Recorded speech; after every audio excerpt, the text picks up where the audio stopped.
Chapter 9 Same Old Fallout. Last time. Upon returning to the class, someone, whose face Draco committed to memory and to his list of enemies, piped up, "Kiss and made up, have we?" The soft laughter that bubbled up and quickly died made Draco blush but did not stop his retort. "Not everyone is so interested in kissing boys as you are." This caused a round of childish oohs but nothing more came of it. Still, Draco's blush stayed. He knew there had been a couple of rumors running amok about the nature of his and Gaara's relationship, but this was the first time anything had been said in front of him. He needed to find a girlfriend soon or else everyone would think it was true. He looked to see if Gaara had been at all affected by the crude joke, but the moronic redhead was currently being harassed by the Bxpit and Pegasi that Hagrid had brought out to show the class. As Gaara ducked the horse faces that were trying to greet him, he was reminded that while he had apparently sorted his issues with Draco for the moment, he still had the 3 remaining letters in his pocket to deal with. And it wasn't even noon. Harry was having a hell of a time. And not in the good way. That was the best way by which one could describe it. Hell. He had certainly been noticed before, as soon as he had returned to the magical world. So it wasn't the fame of the situation that was causing him this distress. Nor was it the infamy. He had been even more reviled in his second year when everybody thought he was the murderous heir of Slytherin. What he hated about this was that, for the first time, everyone thought he wanted the fame and infamy. He had apparently brought it all on himself. That was what Harry's best friend had said. And if that was what Ron had felt comfortable enough saying to his face, Harry dreaded to think what was being said behind his back, though he had no doubt he would soon overhear such sentiments from his less than subtle peers. Possibly worse than that even, the twins had apparently started a betting pool for the tournament and Harry was in last place by a wide margin. So everyone thought he was a glory hound and a cheater, and yet they all thought he was going to lose anyway. At least Hermione was sticking by him, even if she had asked him if he really didn't enter 4 or 5 times. "And you're sure you didn't wander past and throw a scrap of paper into the fire with your name on it? I've seen you do that before." "I swear, Herm, I didn't." Harry was glad she had moved on from her speculations that he might have sleepwalked. "I'm sorry.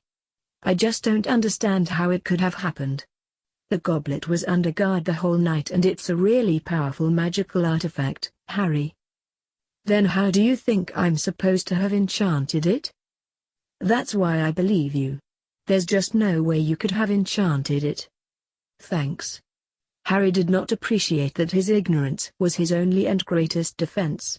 So much for trust. "Oh come on, Harry. I don't mean it like that and you know it," she said. "But this is more empirical. If there's no way you could have entered, then there's no doubt." "Do you know what really upsets me?" he asked rhetorically.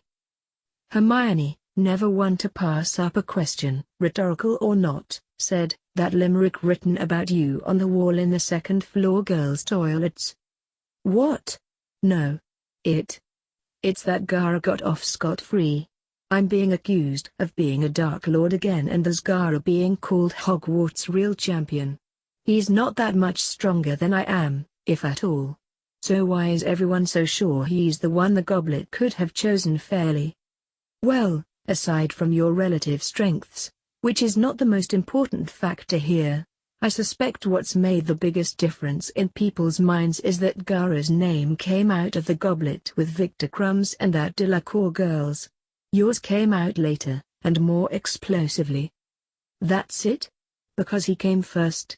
I was here for 2 years before he showed up." "It's not about how well people know you. If it were, nobody would think much of Gaara at all. He's a complete mystery. But no one is inclined to question what they saw. Your name came out after everyone else's and it was different. And then there's the fact that Gaara admits that he entered the tournament. Everyone saw him enter fair and square. What do you mean admits? I told you, I didn't enter. Harry was fast losing his temper about this. I'm sorry. I just mean. Well, it doesn't look good, does it, Harry? I still haven't been able to find out what that's all about, anyway. What's what about? Why Gaara entered. You of all people must have noticed how strange it is for Gaara to enter. Of all the things for him to do. Harry said. Of course I noticed. But there's still so much we don't know about him. Another mystery to add to your Gaara notebook. Harry almost managed to smile, but it came out looking more like grimace. Hermione flushed indignantly. It's not a notebook, it's a single page. And how can I not be interested? I come from the mole world, my parents are dentists, and then I come to a magical school because I'm a witch. I learn magic, I watch miracles and other wonderful feats every day for years. And yet someone like Gaara shows up and he's still an oddity. An oddity? I don't mean to sound rude.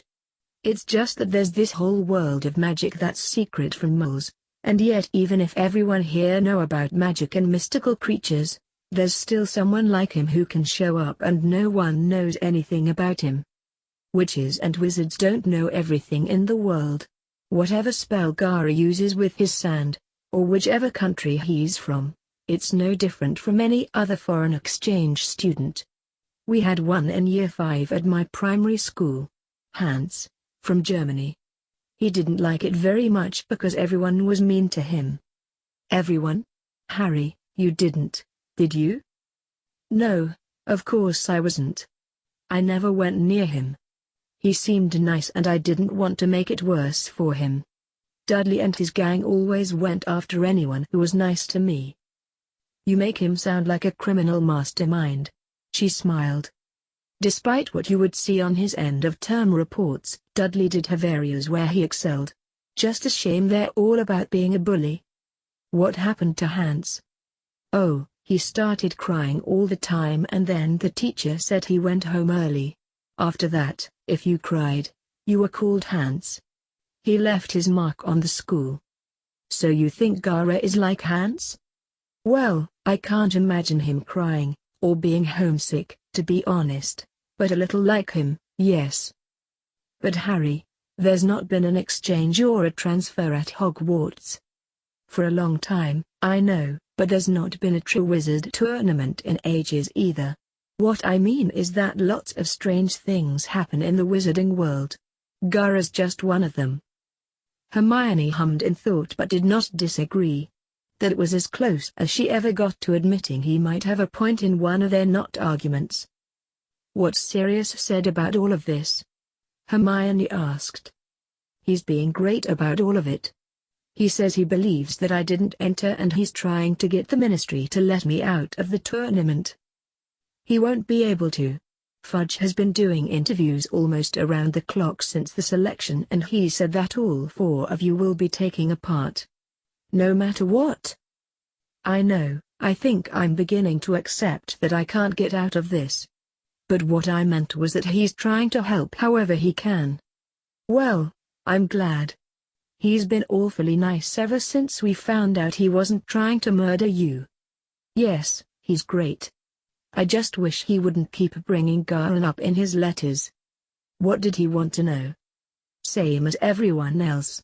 Why Gaara entered. Told him I know as much as he does. It's not like Gaara and I ever talk to each other. But you're both Sirius's wards.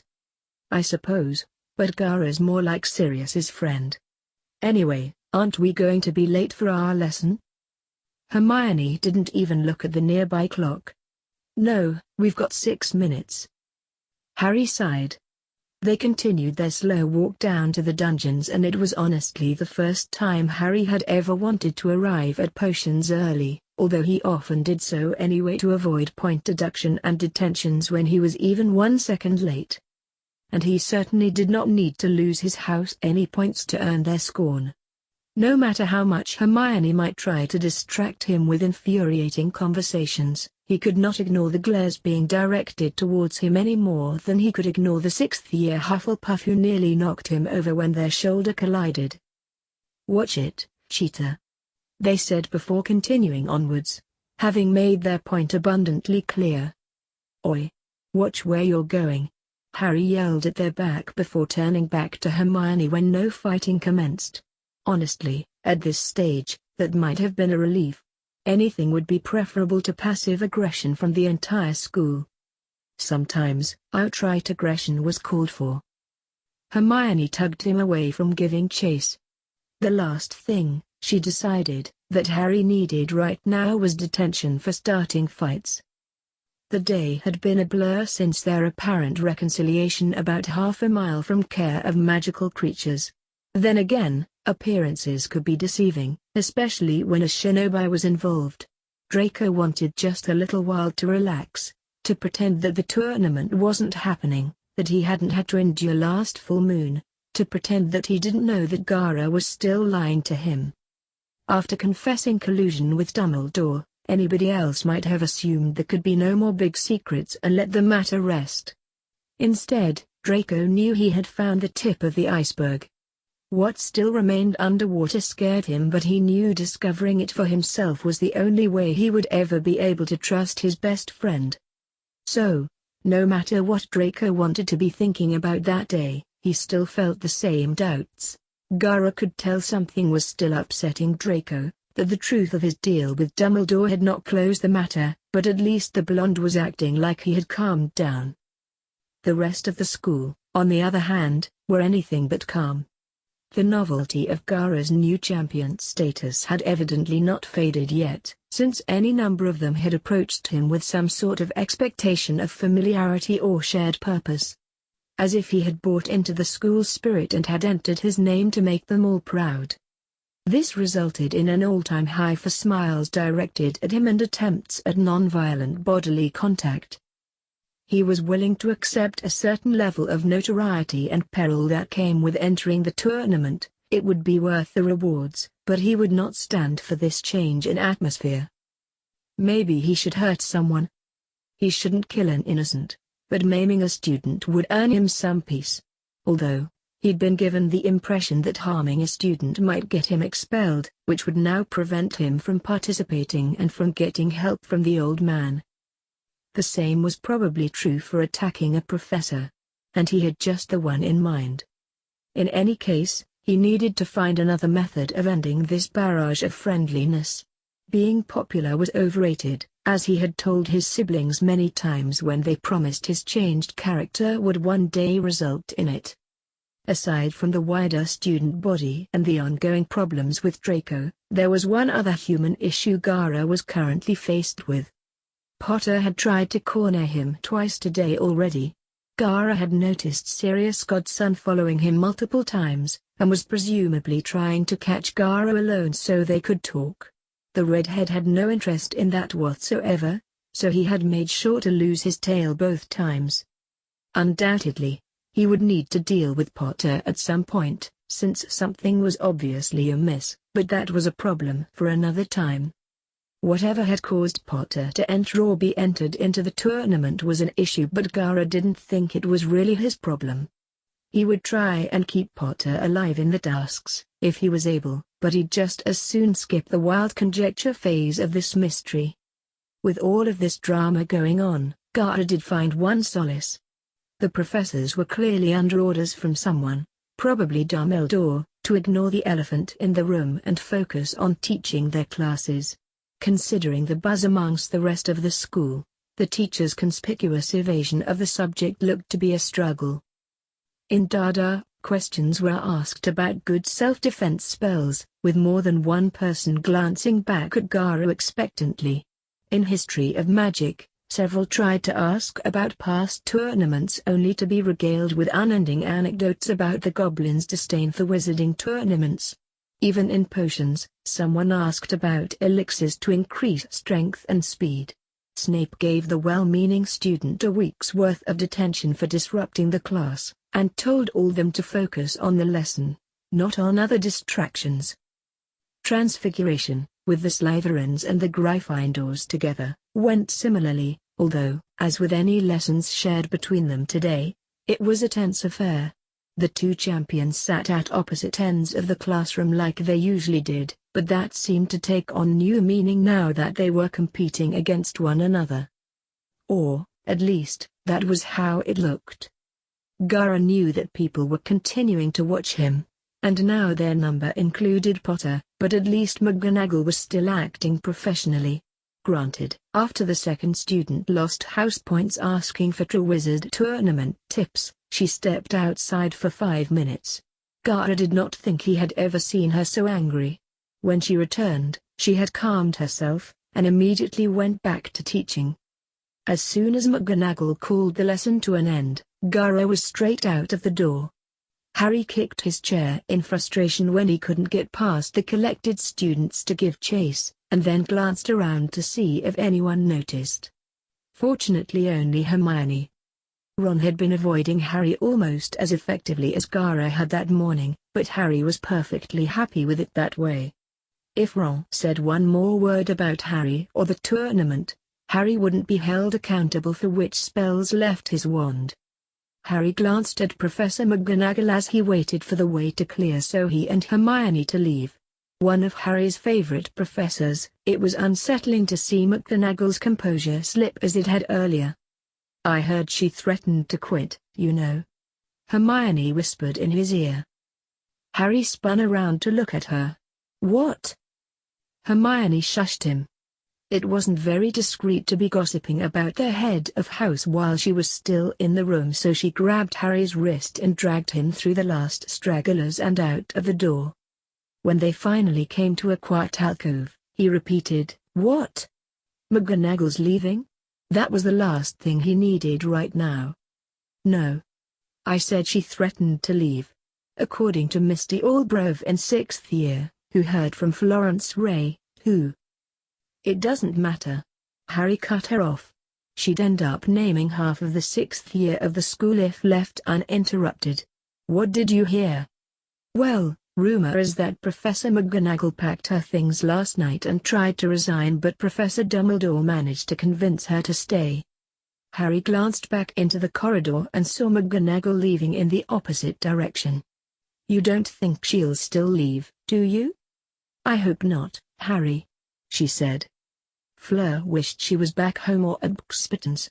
France was much more forgiving of teenagers having the occasional glass of wine, and those two places only offered the best vintages.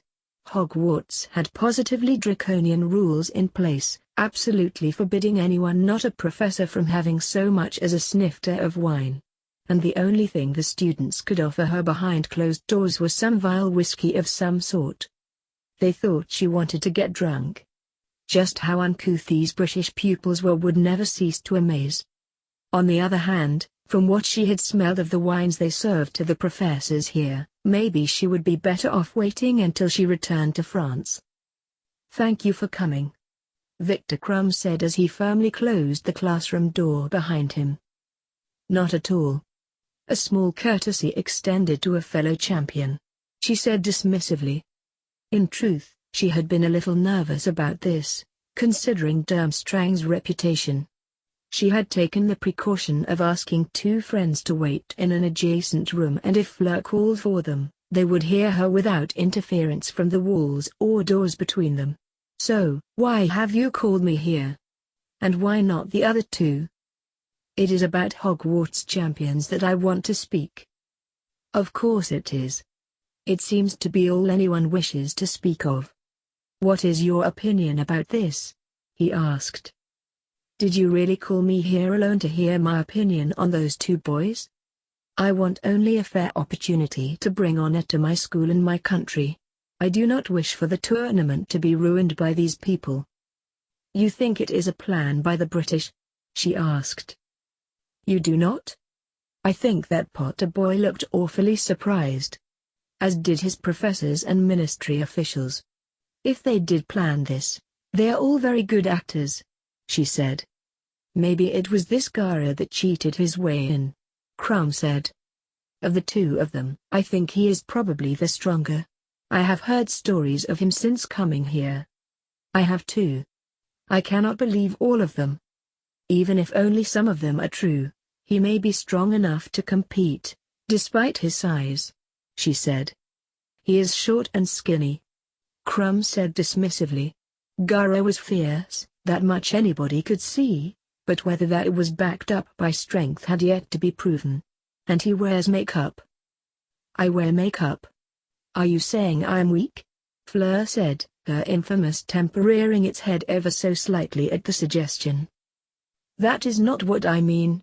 A boy who spends so much time dyeing his hair and applying makeup is not spending enough time becoming stronger, Crumb said. The stories about Durmstrang being stuck in the Dark Ages are true, it seems. She gasped. And I have preparations to make. If I want to gossip about the other champions, I might do so with my friends. Unless you have something more important to share, I think I will be on my way. You are not concerned? Victor said, uncaring about any offense he might have inadvertently caused. Concerned? They are young. You should be more concerned about my performance than theirs, if you wish to win the tournament. She smirked. I will win this tournament with no trouble, unless someone cheats, he said. The arrogance. I will beat you and I will take great satisfaction when you must admit no cheating was required. She sped over to the door, her mood now ruined.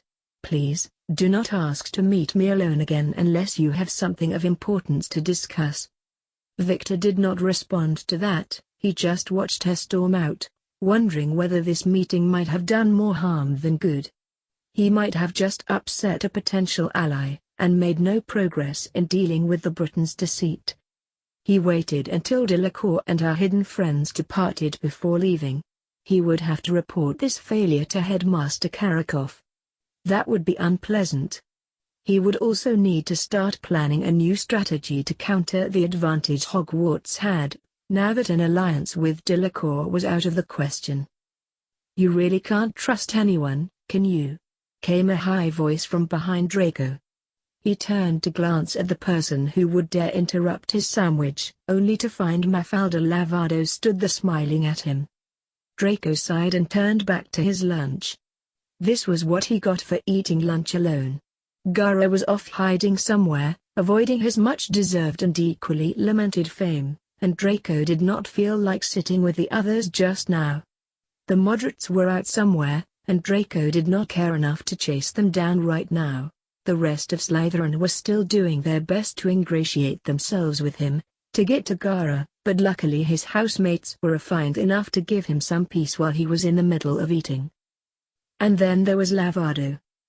He took a small bite of his cucumber sandwich and considered the best way to get her to go away. Being rude, as he might be to a Weasley, had not worked previously. Tactfully implying that he would appreciate if she left him alone, as he would to any other Slytherin, had not worked. This unholy mixture of Weasley stock and Slytherin had yielded horrible results. So, what was he to do? He couldn't curse her. There were too many witnesses. Gaara was nowhere to be seen, so there would be no scaring her off. With a heavier sigh, as she started to circle around to sit next to him, he wondered if he would just be better off just giving in and going out with her for a while. It would silence some of those slanderous rumors about Gaara and he. He glanced at Lavado again as she tried to enter his line of sight with her widest smile. He knew even the pretense of affection for her would be a mistake the moment he noticed she was trying to slip something into his pumpkin juice. Great. There went his drink. In case she was a more capable sneak than this attempt indicated, Draco set aside his sandwich as well. If he wasn't going to eat, he might as well leave. He had found an interesting book on the links between potions and alchemy in the library last week and he wanted to finish it before his next potions lesson. Where are we going? Lavado said next to him. Nowhere. I'm leaving and you are either staying or leaving in another direction. Now, Draco, that's hardly a gentlemanly way to talk to a lady. She admonished him with a smile. Draco smiled back. That would only apply if I were talking to a lady. You are far from a lady. I have tried to rid myself of you politely, but you have either ignored or been ignorant to these attempts. In any case, now I am left with only one way to stop you from following me. Oh, and what would that be? She smiled at him, confident that she could safely continue her campaign of harassment. It's quite simple, really.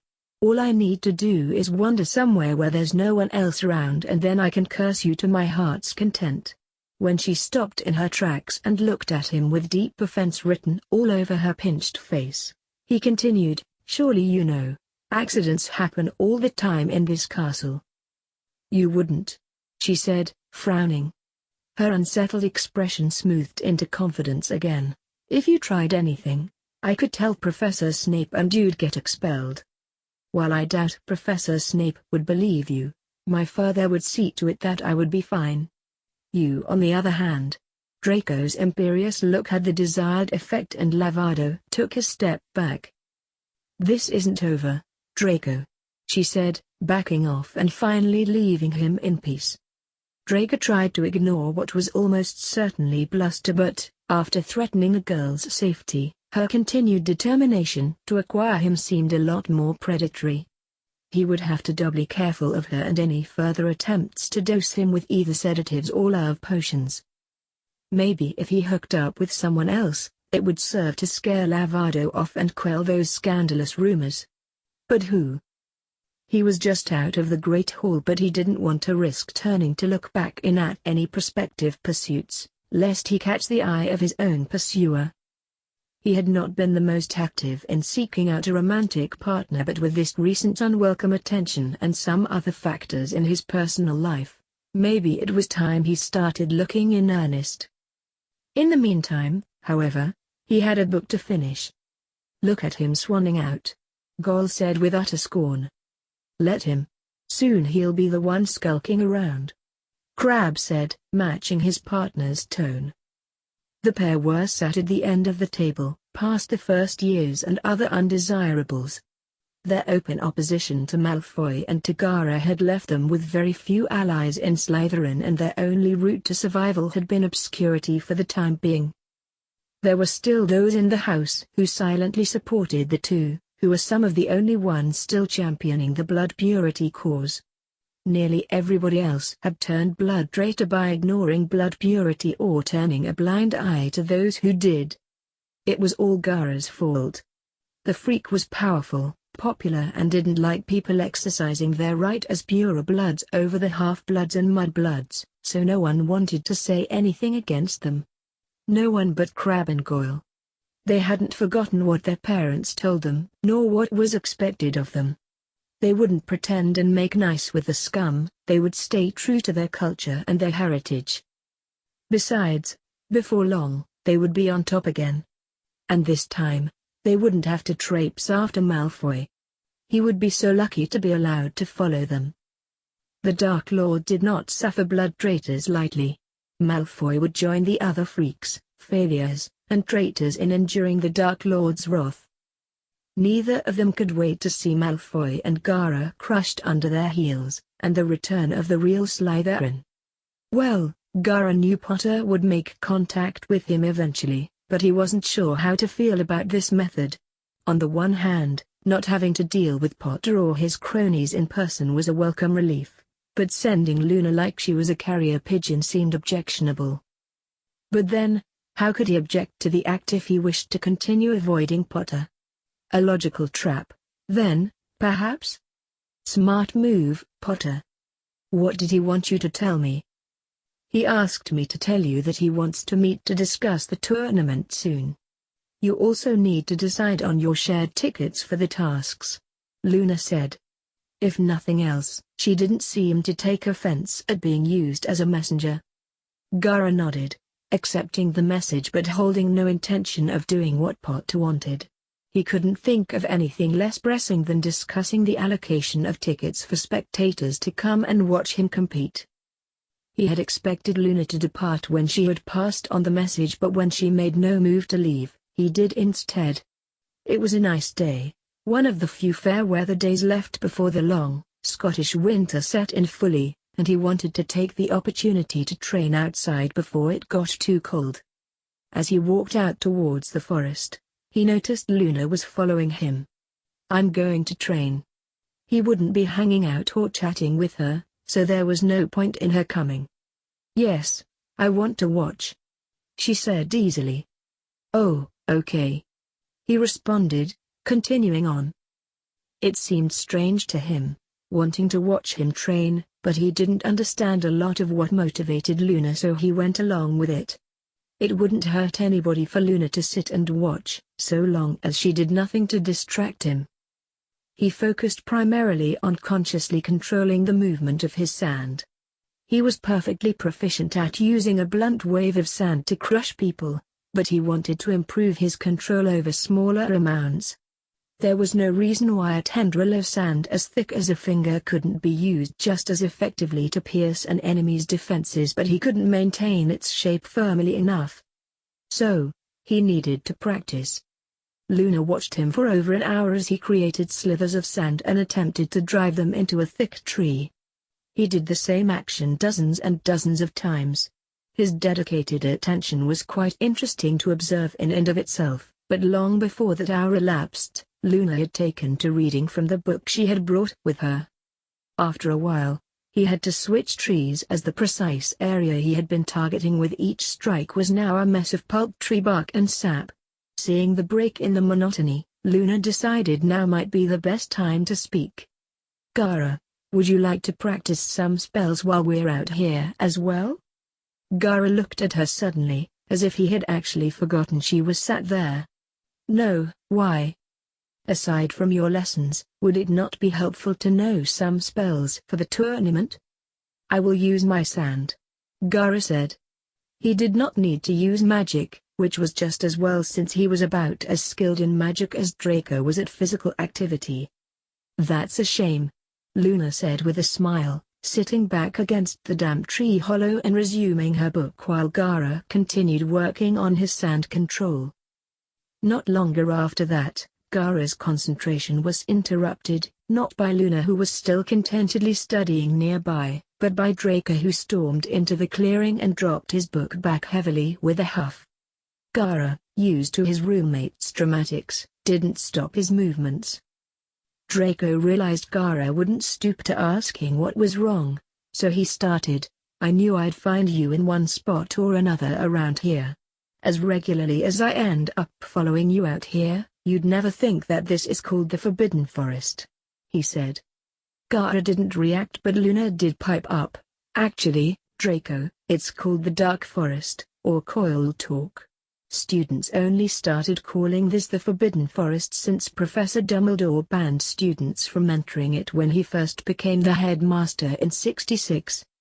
"Thank you, Ravenclaw," Draco hissed. "And it's not much of a ban. It's easier to come out here than it is to get into our house," he said. "I've heard most students aren't allowed to come out here. Professor Hagrid is in charge of stopping them." "Well, that explains it. No wonder it's so easy with that oaf in charge of keeping people out. I've heard that it's really very difficult to sneak out. And we aren't very secretive when he come out, as well," Luna said, perplexed. "You don't suppose Professor Hagrid lets us come out here because we're here with Gaara, do you? I don't need Gaara to walk around these woods. They're not frightening at all," Draco said belligerently. He was in a foul mood after his encounter with Lavado earlier and he was spoiling for a fight. The problem was that his only options out here were Lovegood, who was aggravatingly logical and wouldn't be drawn into an actual argument, and Gaara who was ignoring them both. Of course, he was more or less used to dealing with Lavado after months of rebuffing her unwanted advances, but what had ensured Draco's bitter mood was that Potter had had the gall to walk right up to him and try and get him to do him a favor. Potter had been trying to talk to Gaara for days and it had been funny at first, seeing him fail at every turn, but for his nemesis to approach him, with Granger in tow, and ask where Gaara was, it was unimaginable. Draco really missed having lackeys. They were great for keeping the riffraff at bay. Potter wouldn't have dared walk up to him if he still had his muscle, and Lavado wouldn't have had half the opportunities to harass him if he always had people around him like he used to. Even if he couldn't stand his previous company, they did have their uses. Gaara wasn't nearly reliable enough to be a lackey, and Draco wasn't actually the center of attention when he was with the moderates, so they probably wouldn't swarm around him either. The burden of surrounding oneself with equals. Then again, Draco had rebuffed Lavado quite effectively on his own earlier, and he had entertained himself by directing Potter up to the astronomy tower, where he was sure Gaara would be. Seeing that Luna didn't want to debate and Gaara, who had been patiently putting up with the distractions surrounding him, was still ignoring them, Draco decided to do likewise and make the most of the rare sunny November day. He might as well get some homework done as well, while he was out here. The three of them stayed out there until the sun began to sink towards the horizon and the already low temperature plummeted. They headed in and parted ways to go to their dormitories, with Luna smiling all the while. Draco and Gaara sat for dinner after the blonde dragged his friend out of the dungeons. Gaara had whined that he wasn't hungry and that he would only be pestered in the Great Hall. Draco listened to no excuses and told Gaara to suck it up, in a much more polite manner. Of course.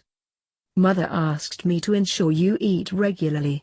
Never mind that I've got 100 other concerns weighing on my mind. No, I've got to mind you.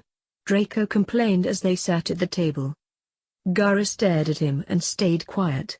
Even if Draco seemed to be in a bad mood, at least he was talked to Gaara about it. It was annoying, but Gaara knew from experience that it was often better to hear harsh words than no words at all. Still, despite this inadvertent morsel of wisdom that Gaara had stumbled upon, he knew his best move was to stay quiet and leave Draco to it. No matter the personal growth Gaara had undergone, it would be a long while before he knew the right thing to say in any social situations. Honestly, I would start to worry if Father began asking after you in his letters as well.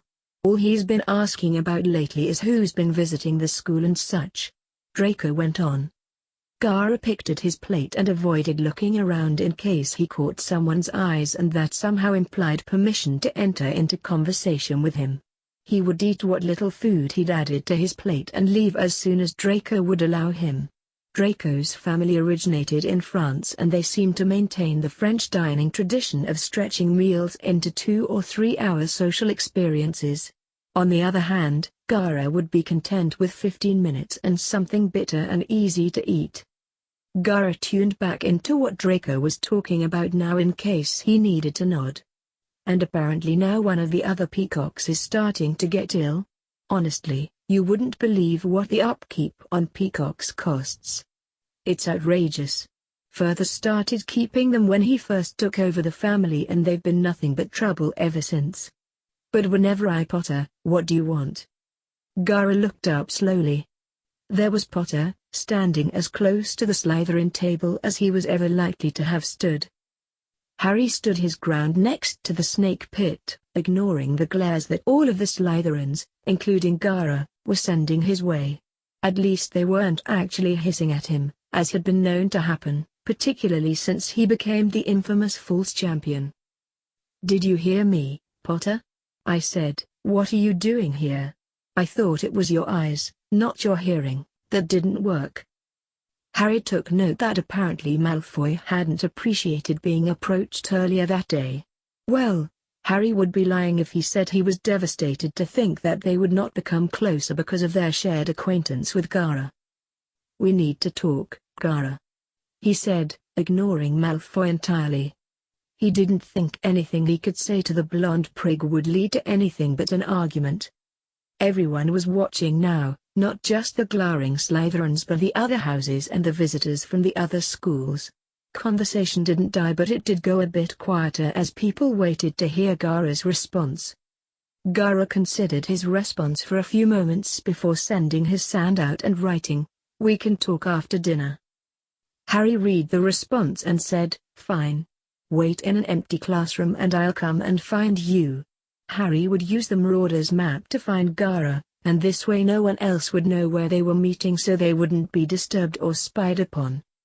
Gaara nodded, retracted his sand into his small gourd and went back to staring at his plate. Harry walked away, trying not to show his back to the Slytherins who were only hesitating to jinx him because of the number of witnesses. Once Potter had departed and people started talking more loudly again, with a great many discussing what this interaction would likely mean in the upcoming tournament, Draco turned to Gara and quietly said, "You wrote that out in sand because you forgot you can speak again, didn't you?" Gara didn't answer that.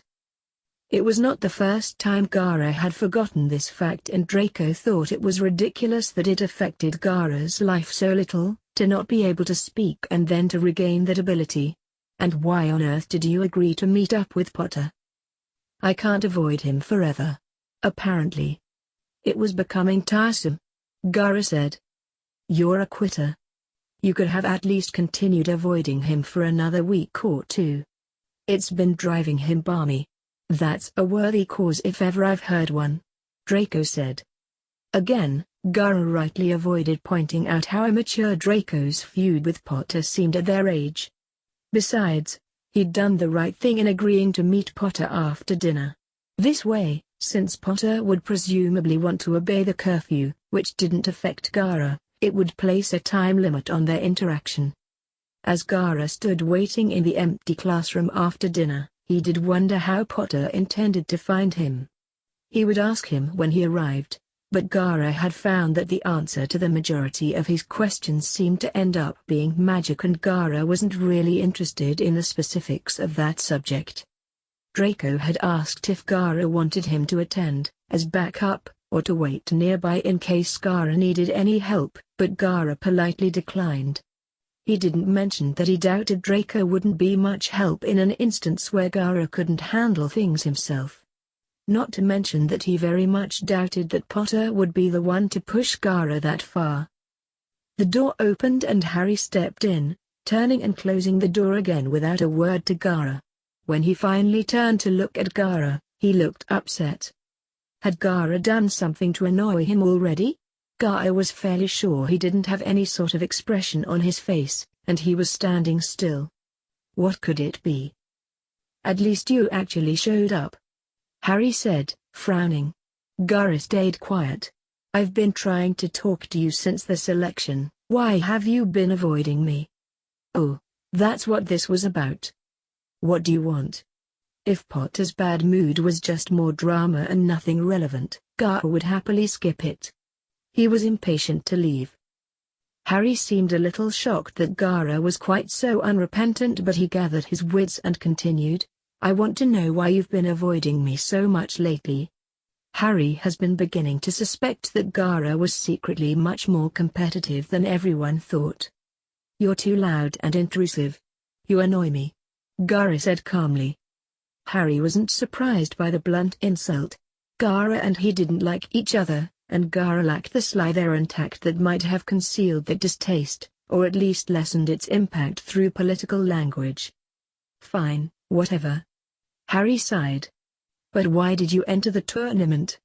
You obviously don't care about fame, and I can't imagine you're trying to get rich." Gara looked at Potter and tried to discern whether the irony of asking intrusive questions right after being told off for intruding upon the private lives of others had occurred to him. Evidently not. Gara didn't feel like giving Potter a false answer, and he certainly didn't intend to tell him the real reason, so Gara instead asked his own question, "How were you entered into the tournament? Do you have any ideas of who entered you?" "You don't think I entered?" Harry was so surprised that he didn't notice the evasion. "No. But all those rumors about me and stuff." "Yes, I believe Draco has been helping those to spread." "I'm not interested in rumors.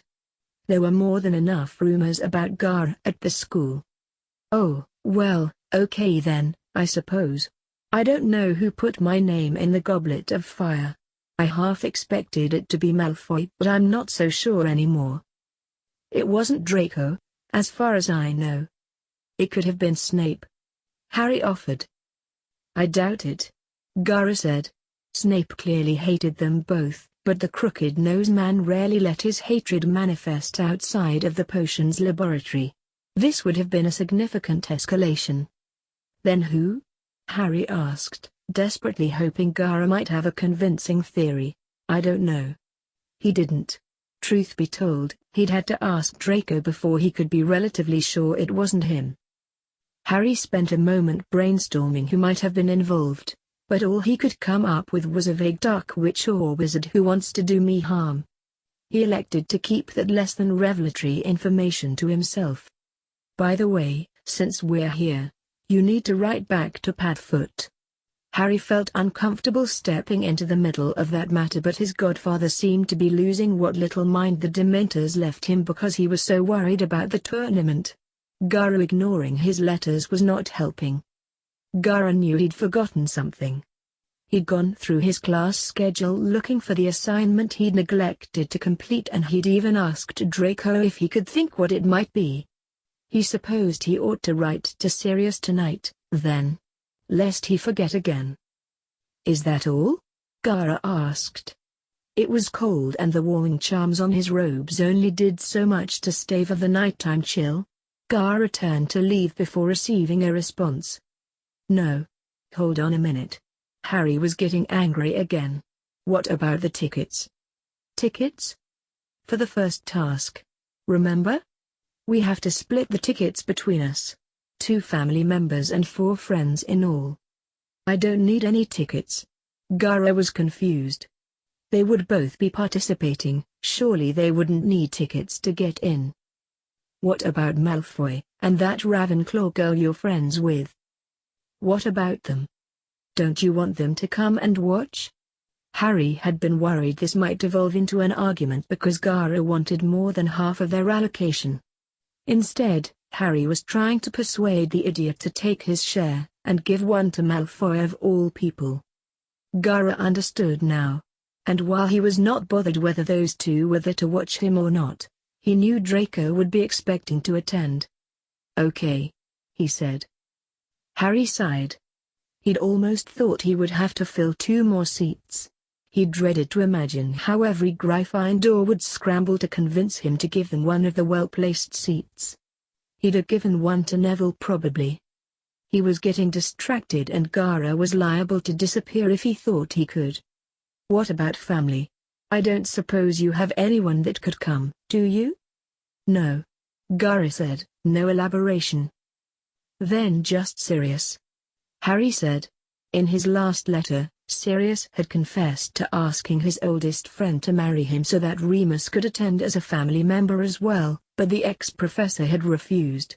Sirius has then spent half a page writing in poetic verse about heartbreak.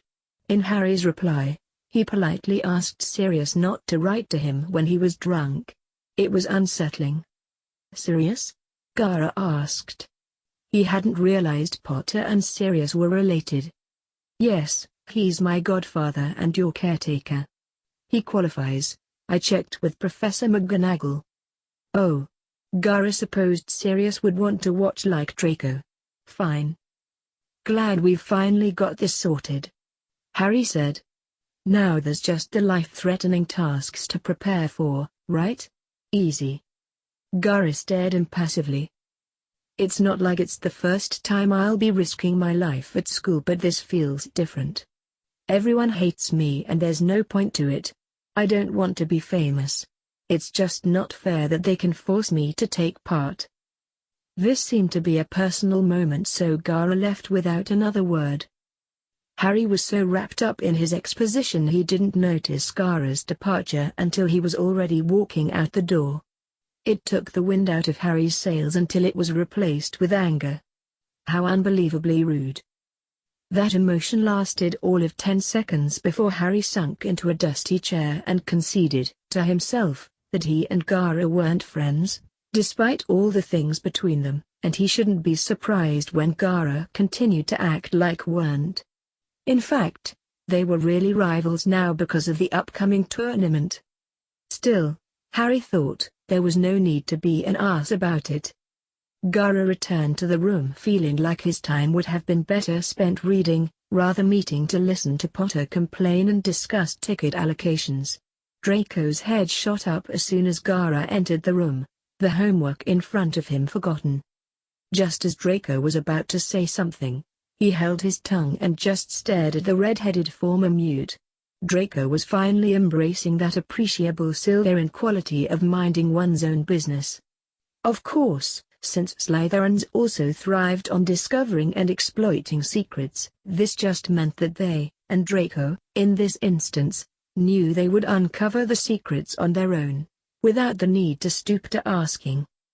Gara knew all of this, having lived amongst Slytherins who wanted to uncover his secrets for over a year now. Still, that malicious part, the off-worlder, wanted to leave Draco in suspense for a while for the presumption. Instead, he decided to make his life a bit simpler and avoid the games. Potter just wanted to know why I entered. Draco's eyes lit up when Gara started talking. And what? Did you tell him? About the deal with Dumbledore? No. I suppose I would have assumed as much. He doesn't even know you're from another world, after all. What did you tell him, then? I didn't. I confirmed that he didn't enter. Just as well. And I'm still not convinced. Potter's been a glory hound since he got here. He's probably chickening out now because he's realized he'll be killed. So was that it? Draco asked. I mean, you weren't gone long, but I would have thought you'd have talked about more than that. He wanted to talk about tickets. Tickets? Draco sounded excited. Yes, for attending the tasks. Yes, I know that. What about the tickets? Draco would be sending night owls to his father, Professor Snape, Dumbledore, and the Minister for Magic if Potter was trying to hog the tickets. He said I have to. Would you like one? Well, of course I would. I told you days ago that I wanted to go. Gara didn't remember that. No matter. I expect you'll be inviting Lovergood with the other one, Draco added. Most likely. Something visibly occurred to Draco. Hold up, I won't have to sit next to Granger or the Weasel, will I? Gara hadn't thought about that. I don't know. Luna could sit between you, and maybe Sirius. Sirius Black is going to be there as well?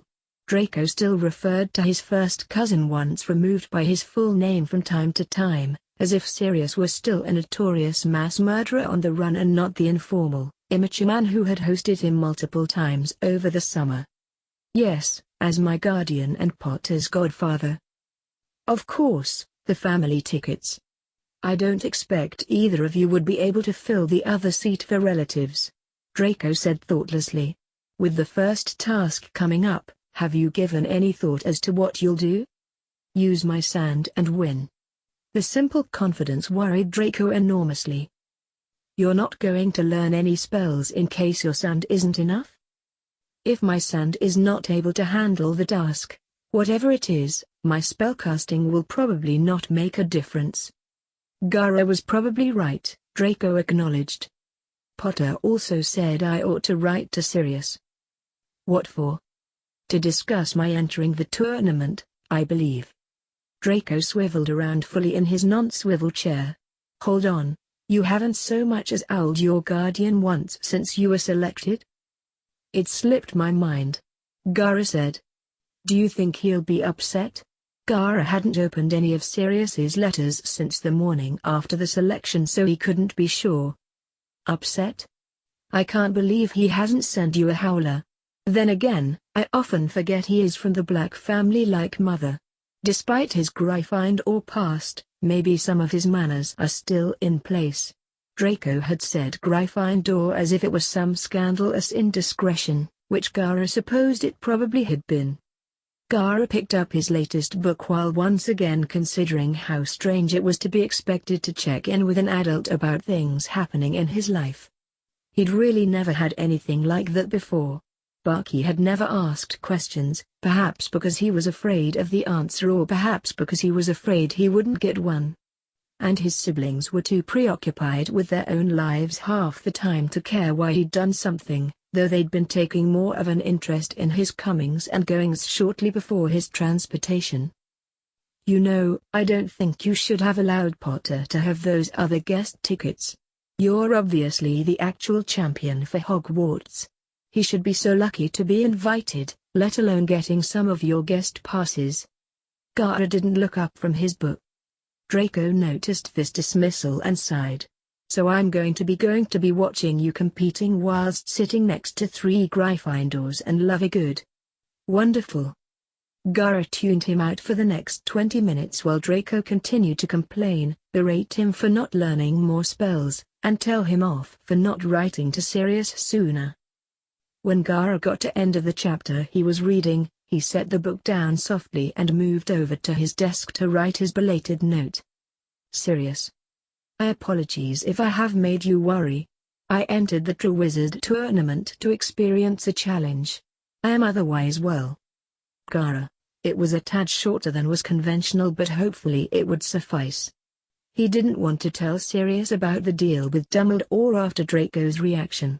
Whether it was the manipulation of the old man or Gaara's continuing efforts to return home, Gaara expected Sirius's reaction to match or exceed Draco's own disapproval. Gaara discreetly folded the nearly empty parchment and sealed it with wax before Draco could see how little he had written. If Draco knew, he wouldn't have rested, or let Gaara rest, until the off-world wrote a new one from scratch, following all of the seemingly random and pointless etiquette rules relating to letter writing. May I use your owl? Gaara asked. Draco looked up from his assignment, just about finished for the night. Oh, you've written a letter to Sirius. Let me look at it then, he said. Gaara showed him the sealed letter. Oh, you've sealed it. Draco seemed a little offended that his proofreading skills wouldn't be of use.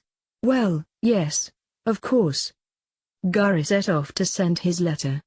It would arrive in the morning, and then hopefully whatever scathing reply Sirius sent afterwards would inspire him to resume some semi-frequent correspondence with the man.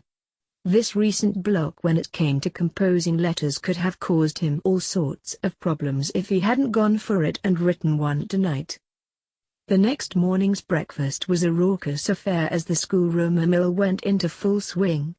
Gossip was good, but gossip about the tournament had a premium attached.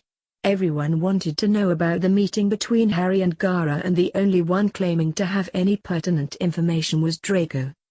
All morning, Draco had been telling anyone who would listen, almost exclusively Slytherins, that Potter had asked to meet so that he could beg Gaara for mercy. His claims were met with varying levels of belief from his own house. Those from other houses, who either overheard Draco's claims or heard a second-hand version elsewhere, almost all saw through the lies. Malfoy's rivalry with the boy who lived was infamous, and even if there had been a nugget of truth in the story, they knew it would have been blown out of all proportions. Of course, nobody could get Gaara to say a word on the subject no matter how much they tried to bug him. He didn't like Potter, but he had no interest in spreading lies or bad-mouthing the boy. Also, Gaara wasn't a huge fan of ostracization. On the bright side, Draco was surrounded by a crowd of people again, which seemed to make the blonde happy. Particularly because the group of Slytherins huddled around him were listening to what he wanted to say, not some blood purity rubbish his father had insisted upon. Granted, the subject that had brought them all together was to bully someone, but Gaara was just relieved that Draco seemed to have cheered up a bit after having been in a foul mood for weeks. If the antisocial element of his emotional recovery continued longer than Gaara thought appropriate, he would step in. Gaara was sitting away from the crowd so that he could eat his small meal in peace. He had tried recently to ask the house elves to make him rice for his meals, and possibly more fish and some gizzards, but they had been surprisingly resistant to his suggestion. Apparently they wouldn't cater to every student's individual preferences. The vitriol with which they said this indicated that they dealt with insistent and picky student quite frequently. Nonetheless, Gaara was considering speaking to Dumbledore about it. As long as Gaara had been in this world, he still wasn't used to the food they ate every day. The worst part was the knowledge that some countries had cultures and diets almost identical to his own, and instead he had landed in Britain, known in this world for not having the best cuisine. As Gaara nibbled on another piece of dry toast, his attention was drawn to the entrance of the great hall where there seemed to be a bit of a commotion. There were raised voices outside in the castle foyer and now the doors had opened abruptly. And McGonagall backed into the hall, trying to calm whoever was causing the disturbance before they entered. Gara sighed and let his attention drift back to his toast. He'd heard that civilian schools were supposed to be boring places of routine and learning. He had experienced less of either than he would have liked. Gara's eyes shot up and found Sirius standing by the doors, ignoring McGonagall who was sternly telling him off for not waiting outside. He looked angry. Wishing to avoid more of a scene than was strictly necessary, or that had already been made, Gara left the rest of his meager breakfast and stood up. Sirius's eyes locked onto Gara's as soon as he rose, but Sirius waited where he was, thankfully, allowing Gara time to approach. Sirius watched him approach with as scornful a look as Gara had ever seen on the man's face, aside from when he had been talking about Wormtail. Gara did not know what had brought this about and could not have guessed that Sirius would snatch his hand as soon as he was within snatching distance. "We need to talk. Honestly, Mr. Black." McGonagall proceeded to scold the grown man. "If you had just waited a moment outside, I would have fetched him for you and avoided this scene." Sirius ignored her and dragged Gara right back out of the hall without another word. Gara could hear the voices at the tables rising already, the rumor mill spinning even faster than it had from just a meeting between he and Potter. Harry had jumped to his feet when Seamus had notified him of Sirius' abrupt arrival, but by the time he was nearing the entrance, Sirius had pulled Gara out of the Great Hall and Harry felt very awkward to be standing in full sight of everyone. He steeled himself with his Gryffindor courage and shook off the whispers at his back. If he dwelt on them, he would have made more a spectacle of himself and run out of the hall after his godfather, rather than walking out in at what he desperately hoped appeared to be a casual pace. Gara allowed himself to be pulled after the skinny man without any protest or resistance. The deputy headmistress was rushing after them, looking stern and disapproving as she hustled along. Gara wondered if she was frowning at Sirius or if she knew something about what Gara had done to upset the man. In the tense silent moments as they continued up the stairs, Gara wondered again if the contents of his letter to Sirius might have somehow given cause for offense. There just simply wasn't enough in that letter to have upset anyone. Gara's non-existent eyebrows scrunched up as his confused mind whirled into a frenzy. He just didn't understand.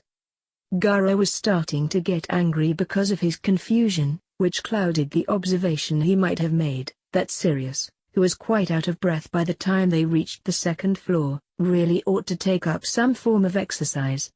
It was fortunate really, that Gara was as distracted as he was, because Draco got upset when Gara routinely insulted his physical fitness and Sirius was already in a foul mood. McGonagall was made of sterner stuff than her one-time pupil. Despite her more advanced age, Minerva had been performing morning aerobics since she was a young woman and was able to race up the stairs with nary a drop of sweat spilled.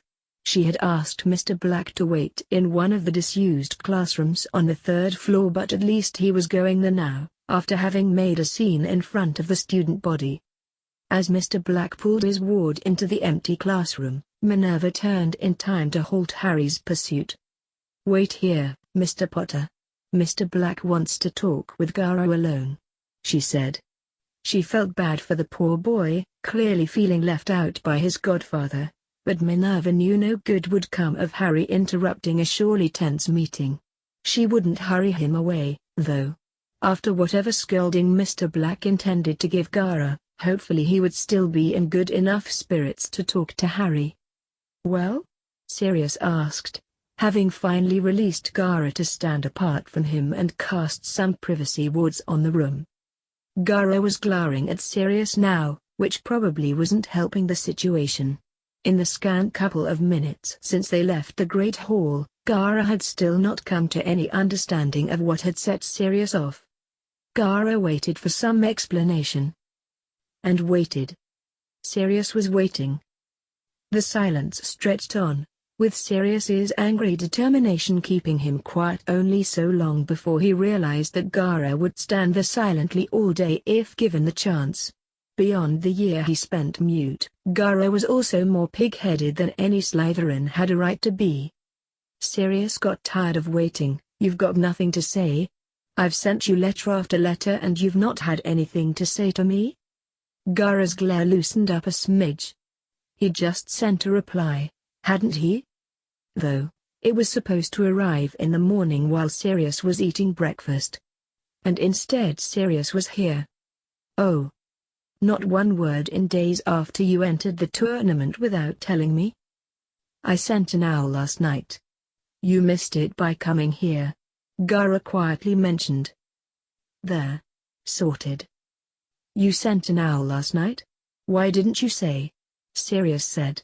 Like I didn't use that excuse 100 times. Oh, it got lost in the owl post, did it? Sirius didn't believe him. What were you thinking? You entered the tournament. Don't even deny it. Harry saw you do it. Gaara had no intention of denying it. After everything you've told me, everything that you've done, why would you hide this from me? Gaara didn't intend to tell Sirius, but before he would have had a chance, Sirius went on. You're strong, but that's no reason to do something as stupid as to enter the bloody True Wizard tournament. People older and smarter than you were killed before they stopped running the thing the last damn time. Sirius said, having been told this by Remus only days before. And I know you're some big shot where you come from, an adult in the eyes of your people, but not here. You're not. I'm responsible for you, so you have to tell me when you're going to do stupid things like this. At least give me a warning. That's fair, isn't it? Gaara was processing everything, so he missed his cue. Sirius sighed. Look, you don't have to tell me exactly why you entered. I'm sure it was either incredibly important or incredibly dumb. Either way, I suppose I can understand. We did some important stuff as well, the Marauders and I, and lots of really stupid stuff too. Of that, Gaara had no doubt. It was pure luck that Sirius had conceded and ended his interrogation there. Gaara was just about to tell the finely dressed man-child the truth about his bargain with the old man. Gaara had no defense against emotional pleas like this.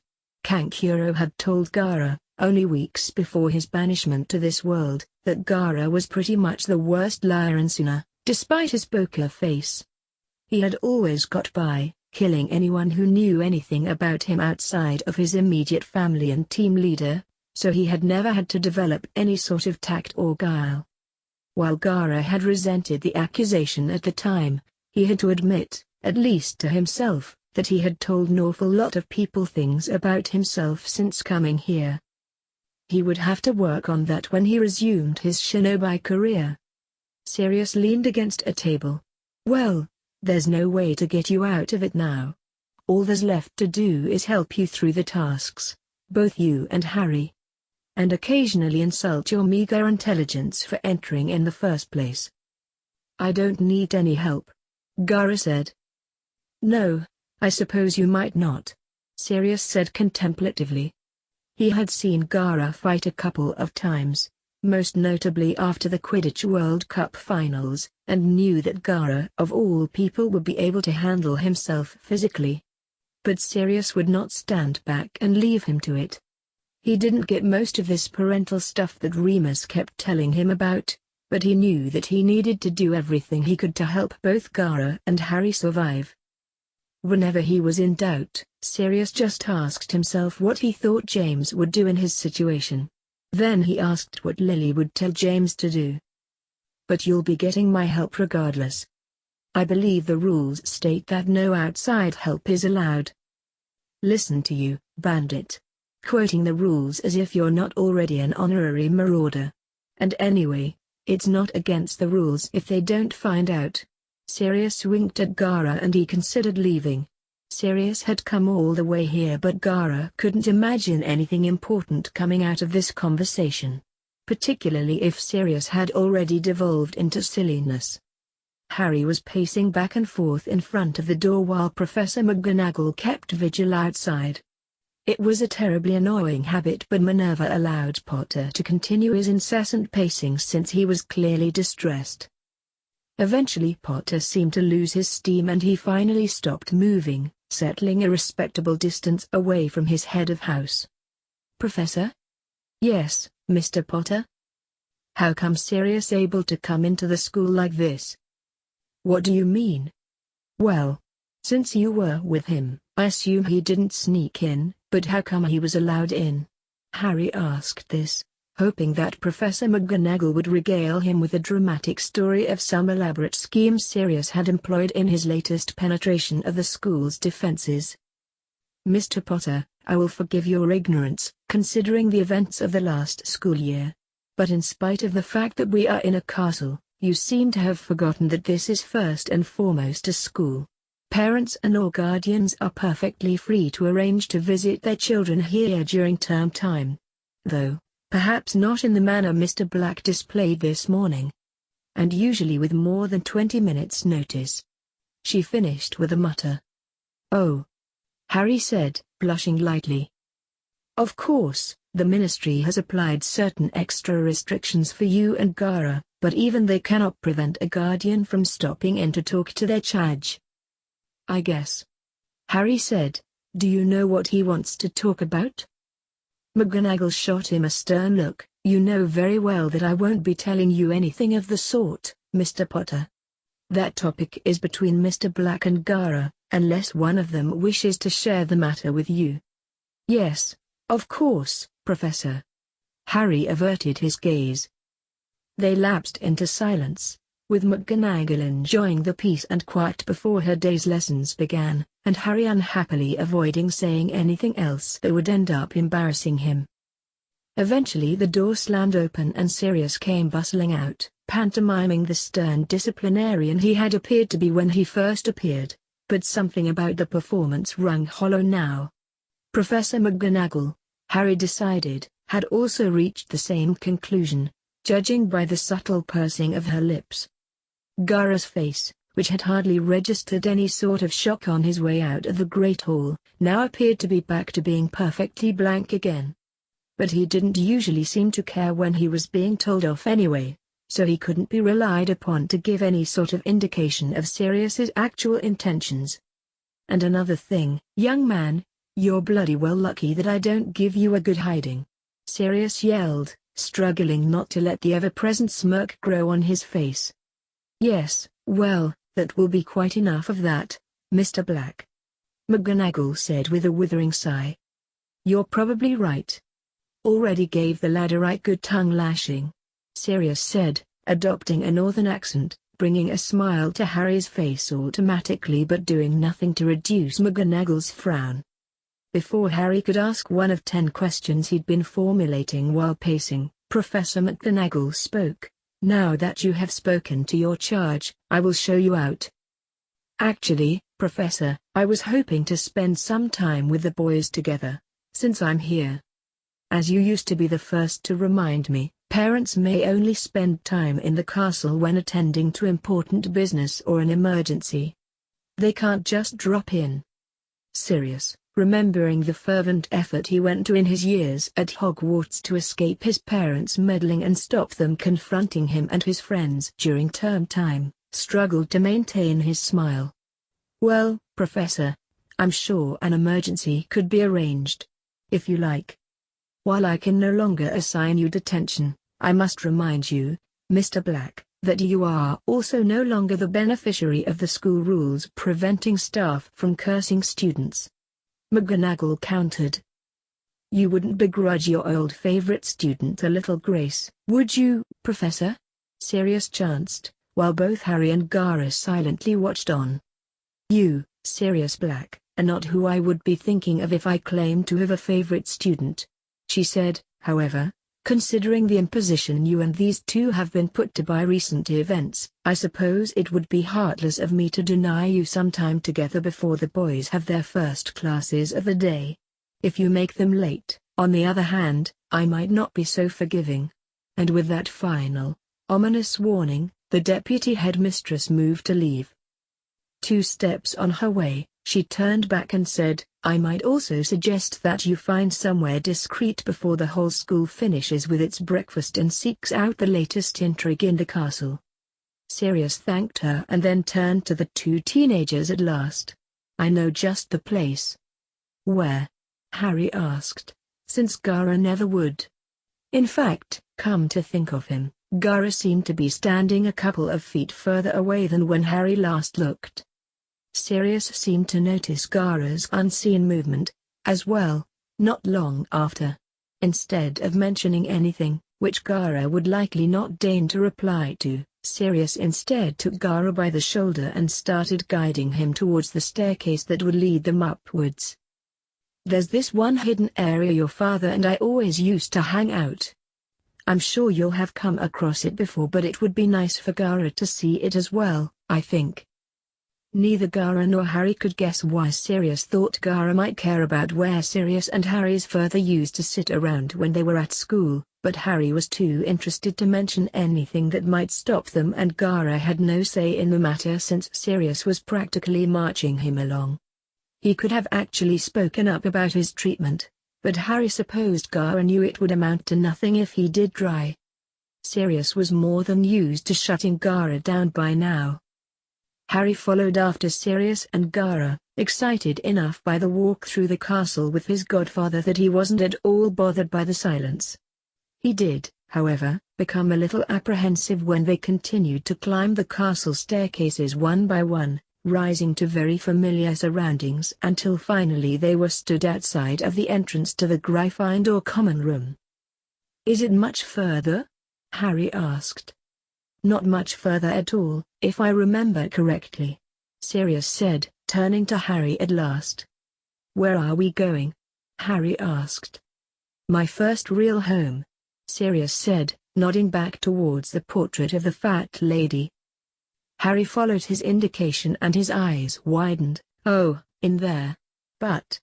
Harry hesitated and then nodded at Gaara, who was still looking at the portrait but was entirely aware of what Harry was doing. The portrait was watching them with a look of terror on her subtly cracked, painted face. "Come on. I'm sure Gaara won't say anything," Sirius whined. "I'm still not sure," Harry said, having no intention of letting Gaara into his house. Or any Slytherin, for that matter. "I've already been in there," Gaara said without turning to look at them, knowing exactly who the issue was. "That's not wait, you've been in our common room?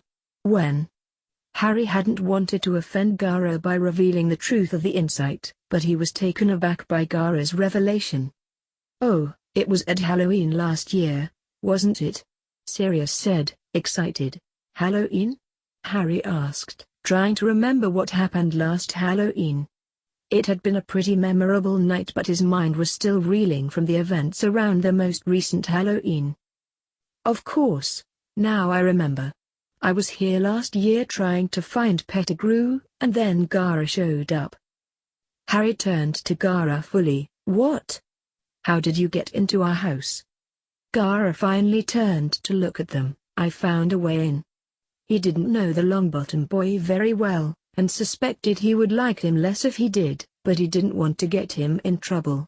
After all, it was understandable, forgetting to close the door every now and then. "Speaking from experience, it's really not that difficult to penetrate this castle's defenses," Sirius said absently. Harry would get to the bottom of this, he resolved, but he knew his chances would be better once Sirius had left. Gaara might be harder to track down, but at least Sirius wouldn't chime in and give Gaara an excuse to clam up again. That said, he had no desire for Sirius to leave. He drew as close as he could to the fat lady and whispered the password to her so that Gaara might not hear it and report back to Malfoy and the rest of Slytherin. The last time one of the feuding houses had discovered and disseminated the other house's password, it started a prank war that lasted for 6 months. Students were hospitalized. How did Harry know this? Because he was letting one of the primary perpetrators into his common room.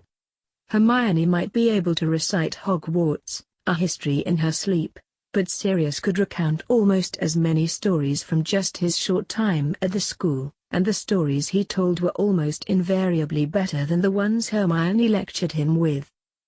Harry paused at the entrance after the portrait swung open, checking the interior for any lingering Gryffindors before letting two intruders in. "Okay, coast's clear," Harry said. "You know, the passwords we used in my day were much harder to guess." Harry swiveled to Sirius, wondering if he might have spoken too loudly and instigated the next great prank war, which the Weasley twins had been prophesying for years now. "Don't look so worried. I have a keen sense of hearing, thanks to my dogged little skill." He grinned. "Besides, Gaara's already proved he could get in whenever he wants. You're not exactly the sort to go around pulling practical jokes, are you, Gaara?" "I don't care for jokes," he said solemnly.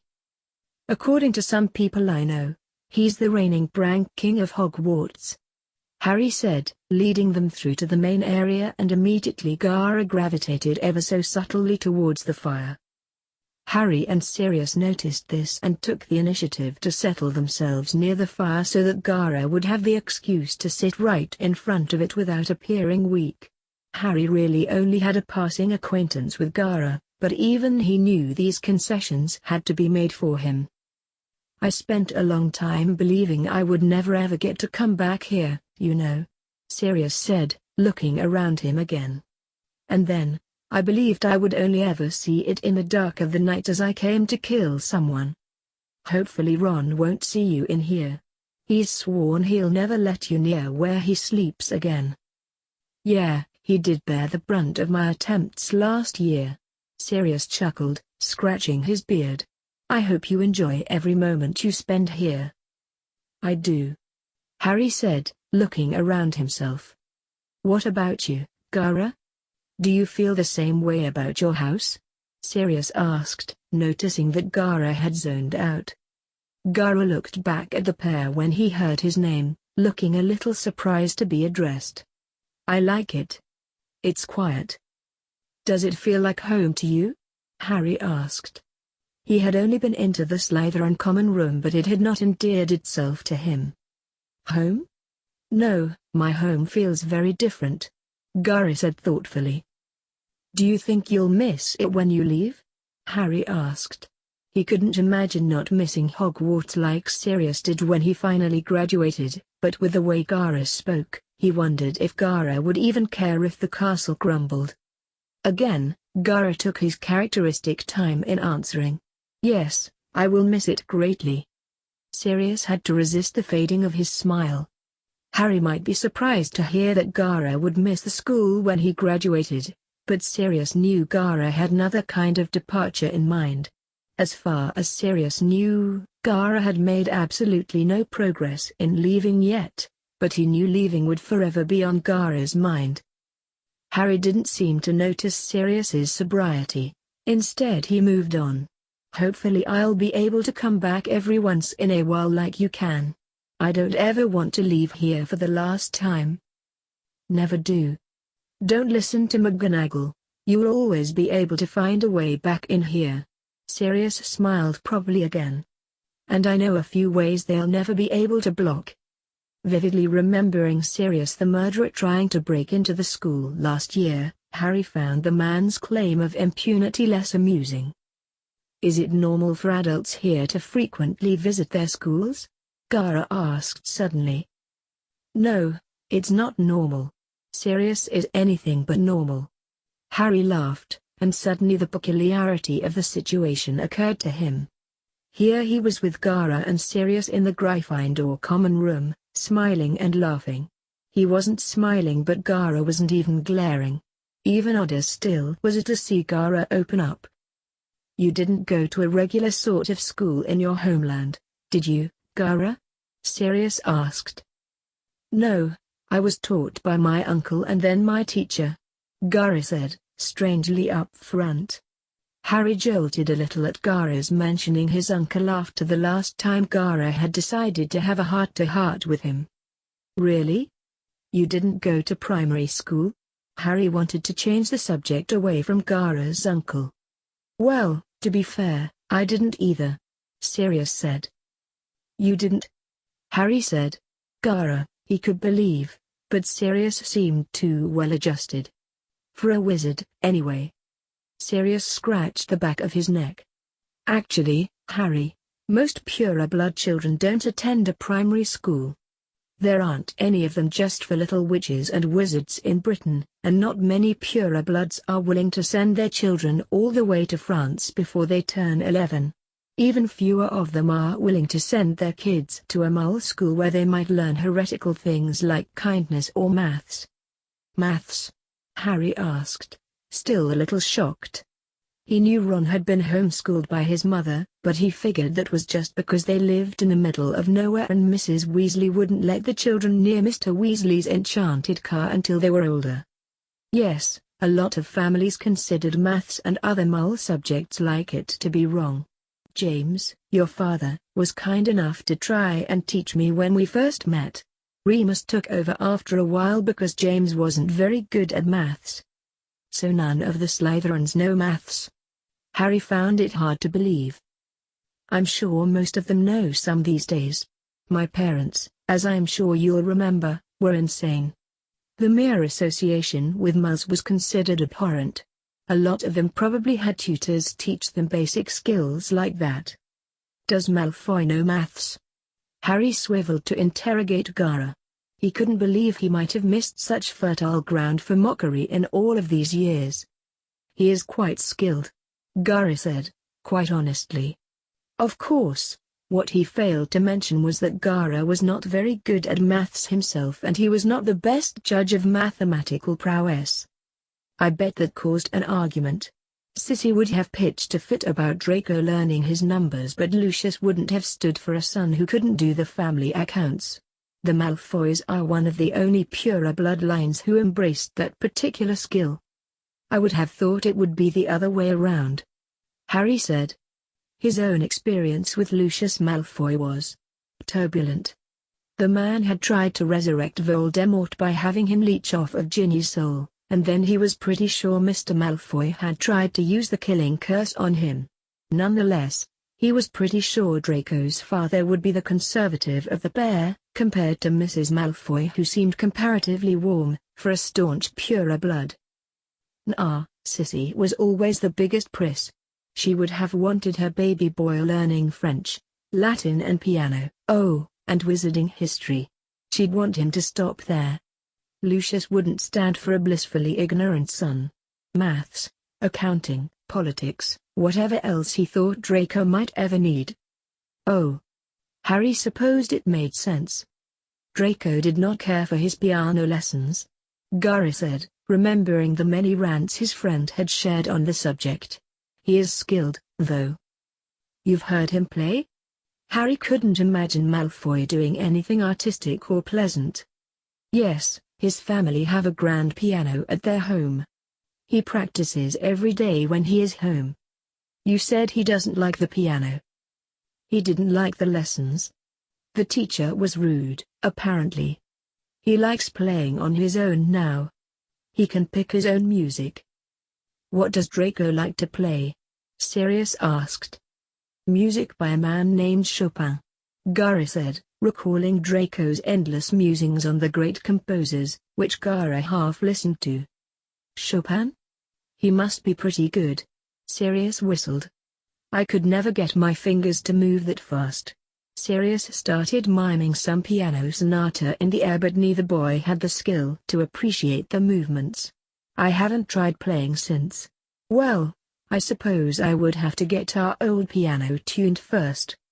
Sirius's first instinct was to buy a new grand piano, maybe a Steinway, but Remus was still drilling the necessity of not wasting hundreds of thousands on things he didn't need. It was easy to forget about the drama from the tournament in the easy atmosphere. It was harder to ignore the outside world when the three of them started to hear the approaching clamor of the returning Gryffindors. Harry started looking around nervously, perhaps for a blanket to throw over Gara, but the portrait of the fat lady swung open before he could make a move to conceal a Slytherin, and suddenly people were pouring back in to get their things for their first classes of the day. The first ones into the house, naturally, were the long-legged 7th years who had been able to climb the stairs the fastest, who paused when they came upon the scene. It was a surprising scene, to be fair. They'd all seen Sirius Black and Gaara exit shortly before Harry Potter trailed after, but the last place any of them expected to find the trio was in their common room, huddled around the fire. "I think you two should probably go now," Harry said, hearing more voices nearing the still-open portrait. It would be easier to manage the inevitable mess if the causes had already left. Harry didn't want to have to argue with half of his house while Sirius and Gaara were still sat there. "Actually, there's another reason I came today," Sirius said. "I probably should have brought it up before it got busy. Can we go somewhere private for a minute? And then I'll leave you two to your classes." Harry looked around as the trickle of startled and hostile Gryffindor upper years continued to enter and stand around. Yes, let's go to my room. It should be empty for a bit." Harry had no idea why Sirius was now looking nervous, but Harry's own nerves were reserved for the impending awkwardness that would follow him in his precious house for the foreseeable future. And he hadn't exactly been popular before then. They quickly retreated upstairs to the room Harry shared with his friends. His friends that he dearly hoped wouldn't show up for a while. "Why do you sleep on top of one another like this?" Gaara asked. He had seen the sleeping arrangements when he last visited and now seemed like a good opportunity to answer the previously unanswered question. "The bunk beds?" Harry asked. "Don't you have them in Slytherin?" Harry had honestly thought the only difference between the houses was the decor. "No. We have our own beds." Coming from any other Slytherin, it might have seemed derisive, but Gaara said it so matter-of-factly that Harry was just surprised he hadn't realized the Slytherins wouldn't stand for such informal quarters. If you believe the story Dumbledore once told a student, the beds were set up this way to ensure that no matter how courageous our house became, we would never forget to be loyal to those closest to us. It doesn't matter how strong you are, you need to trust the people you sleep around," Sirius said somberly. "On the other hand, I heard from Lily that it was really because the original founders of the school hadn't been able to anticipate the British population boom and so they failed to plan adequate housing space for all of the students. Magical expansion charms only work so far. And unlike some houses, Gryffindor can't just tunnel further under the Black Lake." "Really? So it's just too small for everyone to have their own beds?" Harry asked. He liked being close with everyone, but having his own bed did also sound nice. "Maybe." Lily was a fount of knowledge, to be sure, but she wasn't above lying to me and the others to see how far she could take it. She had me believing a great many untrue things about life as a mole. I only found out after we graduated and I visited her home that moles don't all have mechanical butlers who cook and clean for them. "She lied?" Gaara said, knowing almost as little about mole living as Sirius had. "After she began hanging out around us, because your father's charm finally started working on her, Harry, Lily got tired of always being the one we asked for help with our homework or because we were curious about something." Sirius smiled absently. "Once she just gave Remus her whole set of mole encyclopedias because he kept on asking her questions. Budding nerd even back then, he was.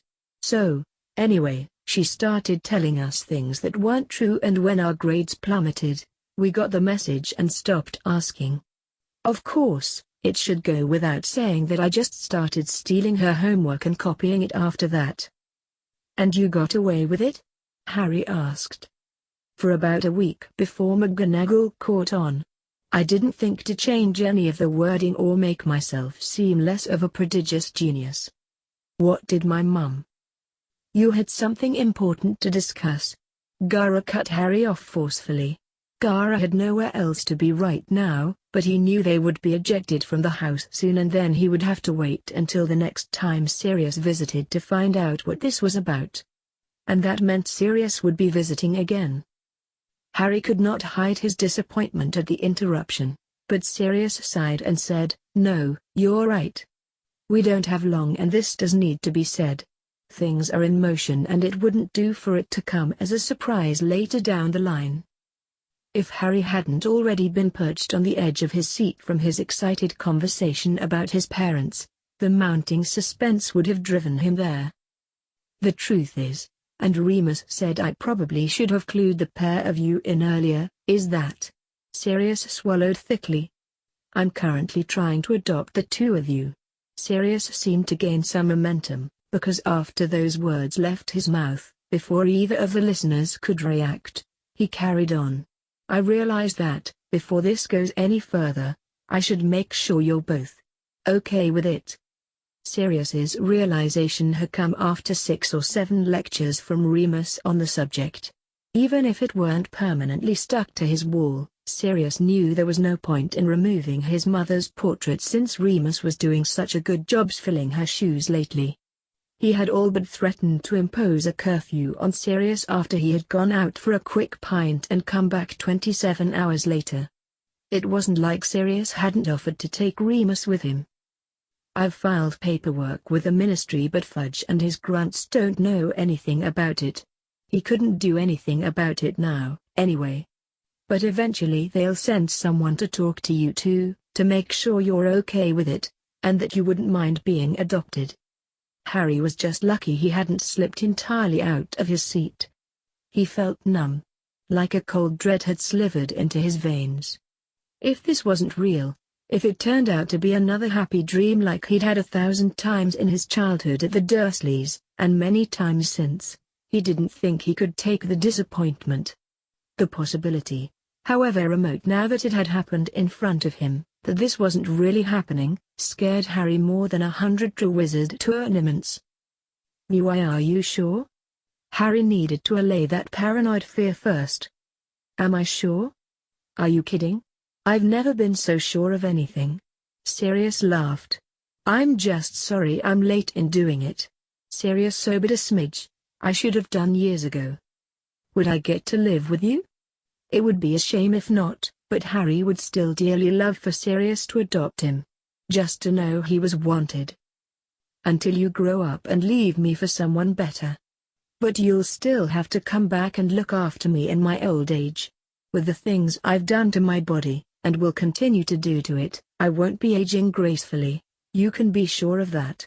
He laughed and wrapped his arm around Harry's shoulders. Sirius hugged Harry and then looked over to Gara. This could go one of two ways. Gara was still sat there, his face as blank as it ever was. Sirius had been expecting something. Some sort of reaction from the consummate stoic. Considering what he had just been told, Sirius wondered if this stoicism might actually, in fact, be shock. Had Sirius managed to stun Gara by offering to adopt him? What is the purpose of adoption? Gara finally said, his voice even, belying any shock he might, or might not, have been experiencing. The purpose? Sirius wasn't sure how to respond. Did his world not have such a thing as adoption? It wouldn't surprise him, with what he knew about Gara's home. Yes. What is the advantage of being adopted? Harry had emerged from the hug to look at Gara with as much bewilderment as Sirius regularly felt when dealing with the redhead. Sirius considered how he might best sell this to the surly boy. His immediate urge to extol the virtue of giving him a proper, stable home and a family in this world died in his throat. Gara was a practical boy who would appreciate a practical reason. It'll help keep the ministry from taking you away if you're legally under my child, rather than just in my care. Sirius waited. Gara did not react, processing the excuse for a few moments. Very well. Harry pushed past his bafflement and asked the most pressing question, when can I move in? Sirius laughed. I wanted to get you there for the Christmas break this year, but with the Yule Ball and everything. And also there've been a couple of delays while we try and keep Fudge out of it. It will all be settled long before your summer holidays, so we can stop by your aunt and uncle's. A notorious serial killer can make a brief reappearance to threaten them and you can collect your things. Then we'll go get very drunk and celebrate your new home. I don't think you should be encouraging minors to drink. Gaara said. Merlin, between you and Mooney, Prongslet won't get so much as a drop until he's already 18. Aside from being the voice of reason, Gaara was also busy concealing his shock. He had not expected such an offer from Sirius, after everything that Sirius had already done for him. And while Gaara could see the logic behind it, he also felt conflicted. He would not be staying in this world for too much longer, and while he was sure Sirius was doing this to be a good friend, Gaara knew that ultimately he would make a terrible son, even as a fake. Gaara had let his attention drift too far and apparently Sirius had noticed. So, are you really okay with this, too, Gaara? It makes sense, was all Gaara would say on the subject. Far from the excitement of Harry's reaction, Gaara actually seemed morose. Harry wanted to voice his criticism, to tell Gaara to understand the amazing opportunity that had just been offered to them, both of them, orphans.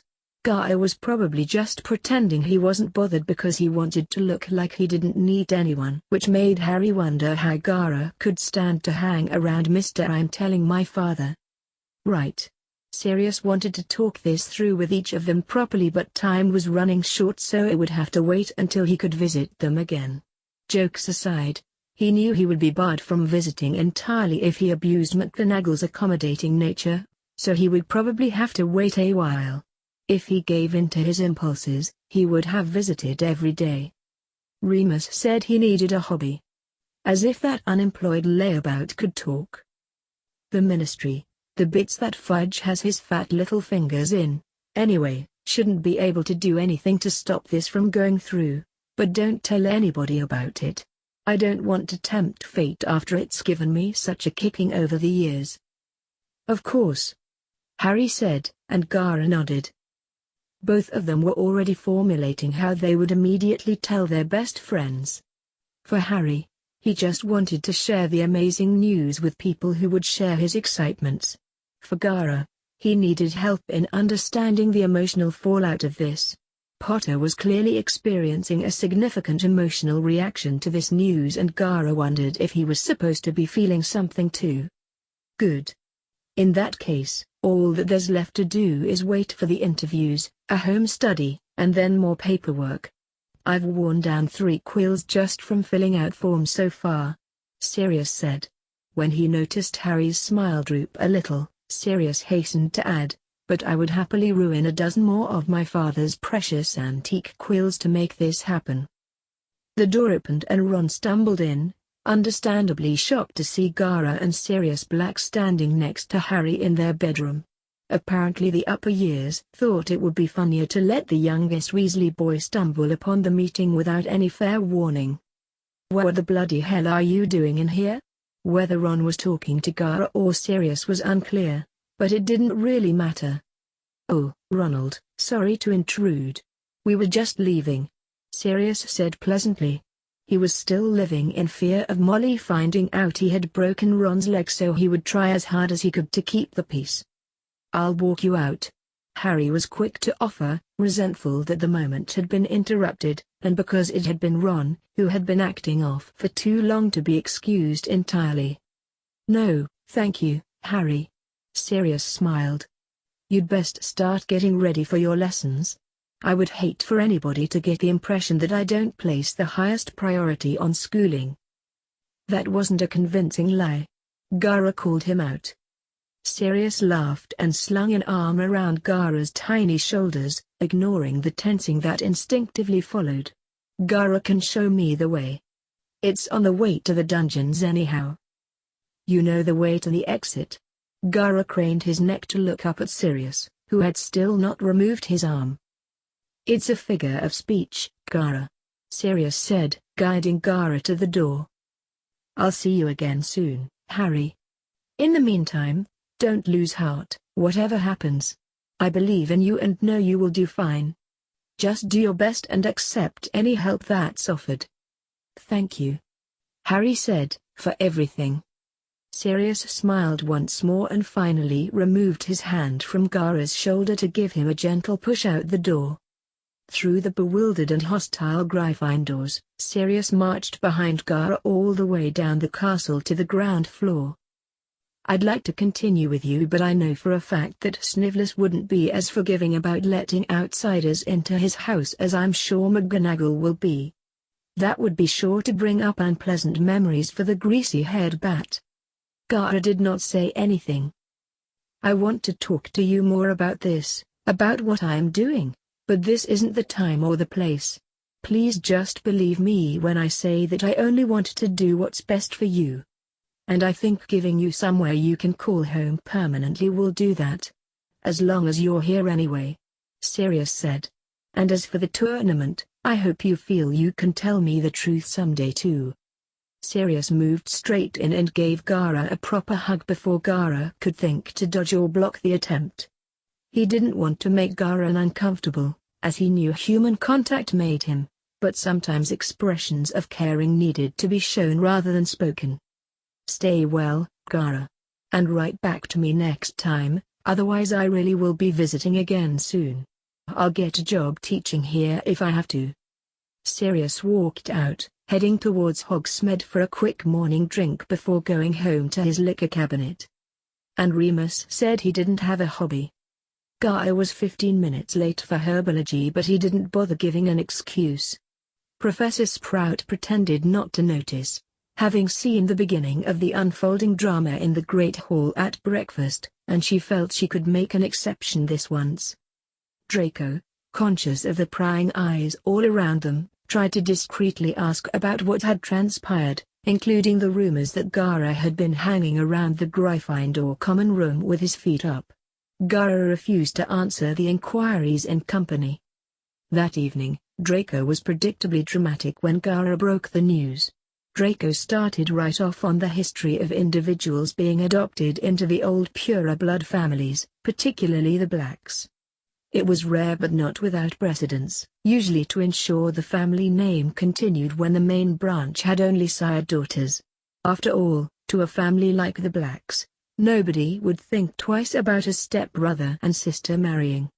Of course, Draco left unspoken the judgmental observation about the Black history of incestuous couplings and the eventual ruination to which it led. Draco did have a few words to say about Potter's inclusion in the affair. The platinum blonde seemed to take great offense at the notion that Gara and Potter would be stepbrothers. Gara didn't have a great deal to say on the matter, beyond the fact that he would not consider Potter his brother, and that family was not determined by blood or by the law.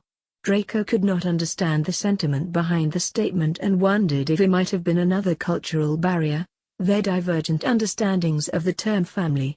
To Draco, from everything he had ever been taught, blood and family were some of the most important and linked concepts that any witch or wizard should know.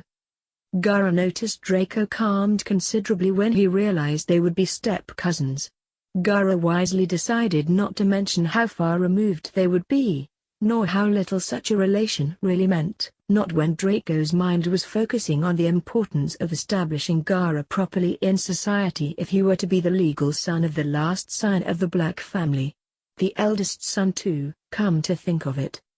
Even if Draco was outwardly excited and, mostly, logical about the news, inside he wanted to know whether Gara's acquiescence to Sirius's offer meant that he had some interest or intention in staying around. Why else would he be making long-term arrangements? Draco didn't ask Gara directly for any sort of confirmation because his assumption was the safer option.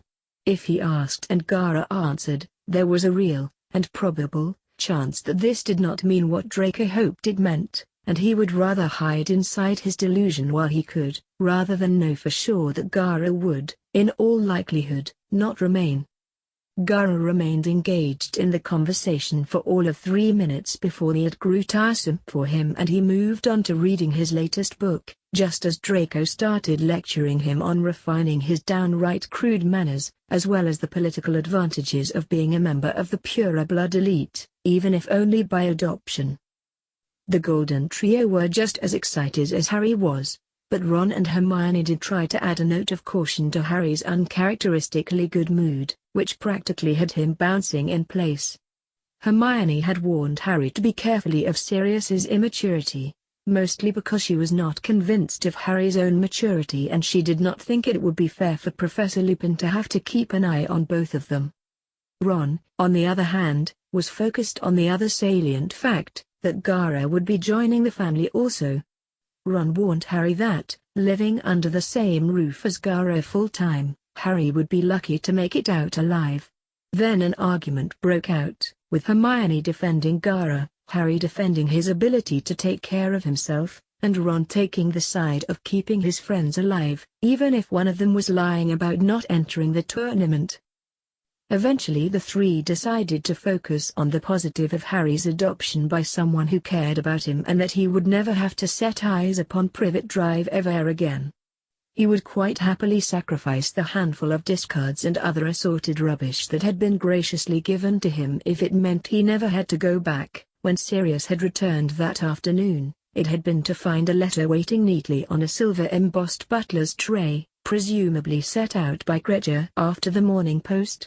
Sirius had gone to some lengths to avoid publicizing in which of the half-dozen British Black estates he was currently residing, so he did not tend to receive a great deal of post, outside of letters regarding the adoption, occasional missives of Sissy, the ones from Harry, and now this one.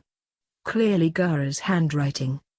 Sirius immediately suspected that Gara might have written it subsequent to their meeting, but there was no way an owl would have made it back before him. And Sirius doubted Gara would be able to return to London through any magical means in that time either, even if Sirius had spent a little more than an hour drinking at the pub. Sirius smiled ruefully, sinking into his chair, plucking the letter from the tray and sliding the sterling silver, bone-handled letter opener to break the seal. Inside was a laughably short letter that might have been more suited to the first half of a postcard message. Even if Gara had been telling the truth and he had sent the letter last night, not that Sirius ever intended to admit that, he would be writing in his next letter to Gara, after he sobered up, since he'd promised to stop drunk corresponding, that he expected at least a full page from Gara next time, or else. Sirius really didn't like to have to make rules, but Gara needed a surprising amount of structure, considering how mature he seemed at times. If things weren't spelled out to him in the simplest possible terms, in black and white rules and statements, there was a reasonable chance he wouldn't understand. Remus wasn't even pretending to job hunt that day. He was just sat reading the paper with his feet up and a cup of tea by his side. He'd barely glanced over the top of his broadsheet when Sirius had come back from his morning mission, and refrained from commenting. Sirius could have mocked Remus's lack of drive that day, but he was already a little sleepy and he might take a nap. After his nap, he might come back and tell Remus off for being lazy. Over the following weeks, Harry started to wonder if his hairline would last until he turned 20 with the stress he was under. He had frequently been spending the bulk of his time with Hermione in the library to research past first tasks, to try and narrow down what it was likely to be and how he should best prepare. Turned out, the task could be just about anything, including a written test, a duel, a physical challenge, taming a manticore, brewing a potion, or writing a ballad. When he asked Hermione, she told him there wasn't a spell for everything. Typical. She had started writing up a short list of spells he should consider or try learning in preparation, things that would help in a broad range of circumstances. After the third option on the 5-page list was a spell for learning multiple languages in a single sitting, Harry decided he might be better off looking up spells himself and asking Sirius for advice. All of this stress wasn't helped by the fact that Gara appeared to be entirely unconcerned. Being in the library as often as he was, Harry frequently saw Gara coming and going, but instead of preparing for the tasks, or even doing homework, he was just doing his own thing as usual. Reading about esoteric subjects and even some novels. Then again, compared to Malfoy, Gara's nonchalance didn't bother Harry at all. The blonde had started acting up again for no reason, with his whole Hogwarts true champion tripe. Prick. And Ron was still intermittently being a prat, though at least he wasn't going so far as to outright avoid Harry anymore. He just made the occasional snide comment and was providing no help or support in Harry's preparations, unlike Hermione, who was spearheading the effort. When it came time to compete, Harry knew he would be fighting the cowardly impulse to suggest Hermione take his place, since he had no doubt she would be even better prepared than he was. Harry had been focusing on trying to learn as many potentially useful spells as he possibly could, but beyond learning to use them properly, Harry was beginning to struggle to remember half of them. Turned out, the reason Hogwarts didn't load students up with every arcane and powerful spell available in the library was that half couldn't be performed until the spellcaster was older and more powerful, and the students would be lucky to remember 5 of them. In solidarity, Sirius had sent over a few books filled primarily with combat spells. Though, and Harry didn't care to admit this to his helpful godfather, that at least one of the books he had already found in the school library. It didn't surprise anyone to know that Sirius wasn't familiar with the contents of Hogwarts' library. Harry was comparing the effects of 2 offensive spells, one from Sirius's book and the other from a school textbook, since they seemed similar, but one was apparently dark and forbidden and the other was a common defensive spells used by the Turkish equivalent of Ras, who abhorred the use of dark magic. When it says the potential to flee, does that mean what I think it means? Harry asked, going a little green as his mind conjured up an image. I think it means you should stop reading that forbidden book and focus on the ones in the library, Harry. It was nice of Mr. Black to send you those books, but you should send them back to him before they get confiscated, or you get arrested for using something in them. They can't all be dark, Herm. Sirius wouldn't have sent them to me if they were, surely. Hermione considered saying the obvious, that Sirius Black was a juvenile delinquent in the body of an adult, and no decisions should be made on the basis of his maturity or good judgment, but instead she said, he might not have read them. I suppose. Harry said, wistfully thinking of some of the more powerful blasting and fire spells the books had contained. The one called Fiend Firewood seemed really cool. Sentient, unquenchable fire that he could direct to burn and destroy anything. That could have been his signature spell. Never mind. Hermione had been giving him a fair number of non-combat spells, since the tasks were not likely to all be centered around fighting. At any protestation on his part, she would just huff out boys, with a put-upon sigh and then insist harder. Harry admitted he might have been focusing a little too much on a single, cooler area of spellcraft. Ron's still hiding from his cousin, you know. Hermione said, flipping through the latest lead on spells that would make Harry's experience super speed. Though it might also cause his feet to fall off if it was improperly cast. Oh yeah? Harry said half-heartedly. It seemed Ron's mood could not be predicted these days, with some mornings starting with a tense but friendly greeting and others where Ron would outright ignore him. Not one to be shunned one-sidedly, Harry was happy to reject Ron in kind on days like today where Ron had decided he could not trust Harry. That said, neither of them wanted Hermione to know the extent of their feud, so they had silently agreed not to discuss any of it with or in front of her. Yes, she's evidently managed to alienate all of the influential Slytherins she'd been targeting, and now she's got no one to speak to. I would feel sorry for her if she hadn't brought it all on herself. She's a scary one, all right. Harry said. He had hoped someone, even Snape, might reel her in. Yes, well, I hope nobody lumps the rest of the girls in with her. Hermione had even tried to sit down and speak with Ron's cousin, to try and get her to tone down her hunt for a powerful boyfriend. Mafalda had said some very discourteous things to Hermione, and that had been the end of the conversation, and the end of any pity Hermione might have had, remembering her own initial isolation in her first year. I couldn't imagine anyone in our year acting like her when we were 11. Can you imagine it? I'll try very hard not to. Harry said. She's trying to get Ron to introduce her to someone in Gryffindor, you know. Wouldn't surprise me if it was you. Hermione said. Harry stopped trying to read his book and immediately looked Hermione in the face. What? The boy who lived, soon to be heir to the Black Estate, true wizard champion, and slayer of the beast in the Chamber of Secrets. It wouldn't surprise me if she had you in her sights now that she's searching outside of the Slytherin pool. But and she's only 11. Harry said. Hermione frowned. Well, of course I wouldn't expect you to take her up on it. And that's aside from her gaping personality flaws. But that doesn't mean she won't start bothering you or following you around like she did to Malfoy. I don't suppose I can count on getting any tips from him about getting rid of her, can I? I wouldn't think so. Anyway, I heard a rumor he resorted to threatening to jinx her if she didn't stop harassing him, so you probably couldn't do it the same way he did. It wouldn't surprise me if he did. He's still a Malfoy.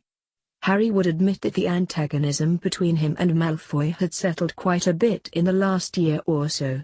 Malfoy was still an ass, and he still did things to annoy Harry, but they hardly ever fought anymore, and it was mostly childish squabbles, rather than outright hate speech. Hermione had been the one to term them childish squabbles. I don't think it's fair to base it on him being a Malfoy. He can't help which family he was born into. Hermione was making an abstracted point about the dangers of prejudice, as she would never want to be the one to defend Draco Malfoy. Have you forgotten the time his father almost killed Ginny with that diary and then he tried to kill me? Would have, too, if Dobby hadn't been there. Hermione did not like to back down from a debate, but Harry had a major bone to pick with Malfoy Sr. And she didn't want to put herself in the line of fire. Not when the only two Malfoys either of them had ever met had turned out to be loathsome. Some people had said of Gara that he had an unhealthy appreciation for being left alone. Even after leaving behind his more violent and psychotic tendencies and accepting the love of others, Gara still preferred to be left in peace. So, with his nomination as one of the champions of Hogwarts, Gara found the past few weeks lamentable. No longer could he sit quietly in a corner and expect to be ignored or avoided. Now, even worse than after his defeat of the Dementors, people flocked to him, expecting some form of casual friendship with him. Draco had been the one to keep Gara from ensuring the distance was resumed through a violent display. Making an example of interlopers would, apparently, only result in Gara and Slytherin being penalized. So, Gara had taken to hiding away from people again. Draco had seemed okay with Gara's added distance, as far as the redhead could see. Draco was keeping busy with a secret project he thought Gara didn't know about, as well as hanging out with his other friends. Gara had decided to allow Draco to keep his secret for the time being, particularly now that there was a little more distance between them. Along with his increased notoriety in the school, his magical ineptitude was drawing renewed interest from both his classmates and the visiting students, who found it necessary to comment upon it loudly and within his hearing. They found it incongruous that the boy who was said to have fought and maybe even killed Dementors, and who had been selected as one of the champions of a magical school renowned for the achievements of its alumni, would be so shockingly bad at casting spells.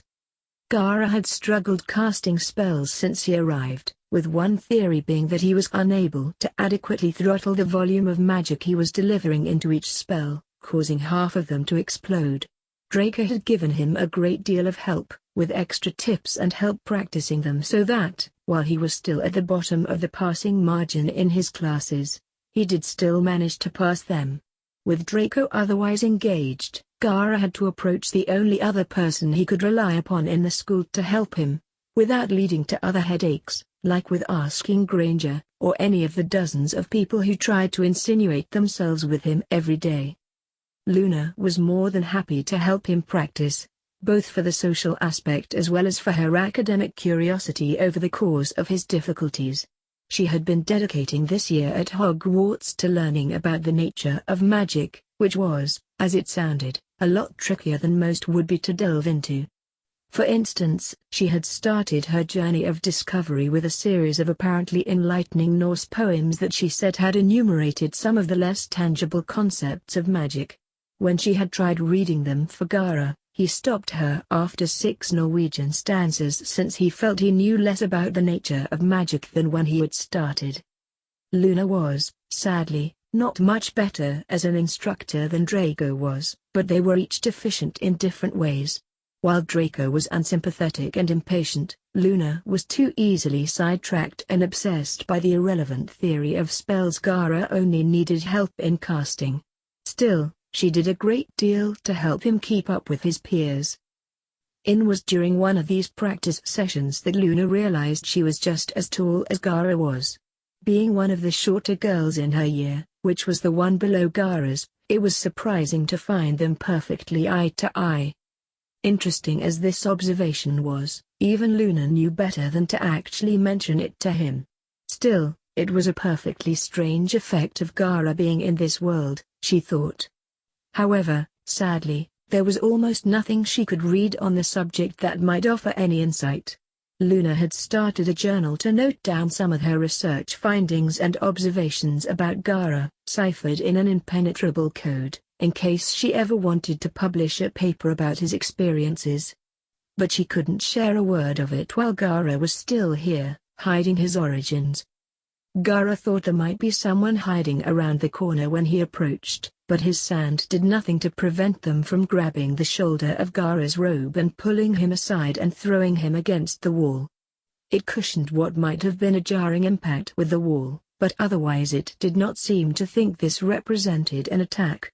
Seeing Potter standing there, looking about as happy to have forced the encounter as Gaara was to receive it, Gaara himself doubted there was any real danger. "What?" he asked, hoping this would not end up being another attempt at a heart-to-heart. Potter glared at him, looking like he would rather be anywhere else, but this frustrated Gaara, despite him feeling exactly the same. It was only when Gaara pushed off against the wall in a bid to leave that Potter finally spoke. "I've something to tell you, hold on." "What is it?" "I found out what the first task will be. Or, at least, what's going to be involved. It wouldn't be fair if I didn't tell you, so, it's dragons." He said, "They're going to make us do something involving dragons." "I know." "What?" "I've known about the dragons for around a week now," Gaara said. "You've known about the dragons in the forest that we'll have to face for a week and you didn't think to tell me?" After Harry had deliberated and finally decided to share the advantage, rather than risk Gaara coming to unnecessary harm because of his ignorance. "I did not think it was a secret. They are in open cages in the middle of the forest for anyone to find." Harry couldn't believe his ears. He roared with frustration and then stormed off before he could do something he might regret, like reducing the number of champions to the correct 3. Gaara watched him go and tried to work out if he was now supposed to tell Delacour and Crumb about the humongous fire-breathing lizards out in the forest, since nobody seemed capable of going for a walk in this world. "Of course you shouldn't say anything," had been Draco's reaction that evening in their room. Draco had initially been shocked by the presence and future involvement of his namesake, as well as by the stupidity of Potter for ceding the advantage. But ultimately, Draco felt it was his duty as Gaara's friend, and as the stand-in for Gaara's missing common sense, to remind him that it's a competition. "You're competing," Potter told me. "That's because he's a stupid, poxy Gryffindor. Merlin helped me." Draco would have thrown his hands in the air if his narrow allowance for histrionics would have permitted it. Leave them alone to figure it out themselves.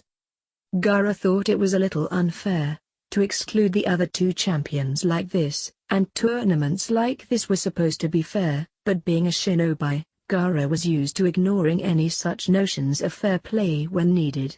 Plus, Draco knew far more about wizarding customs and culture than Gaara ever intended to learn, so Gaara would have to take him at his word that this was how the true wizard champions were supposed to conduct themselves.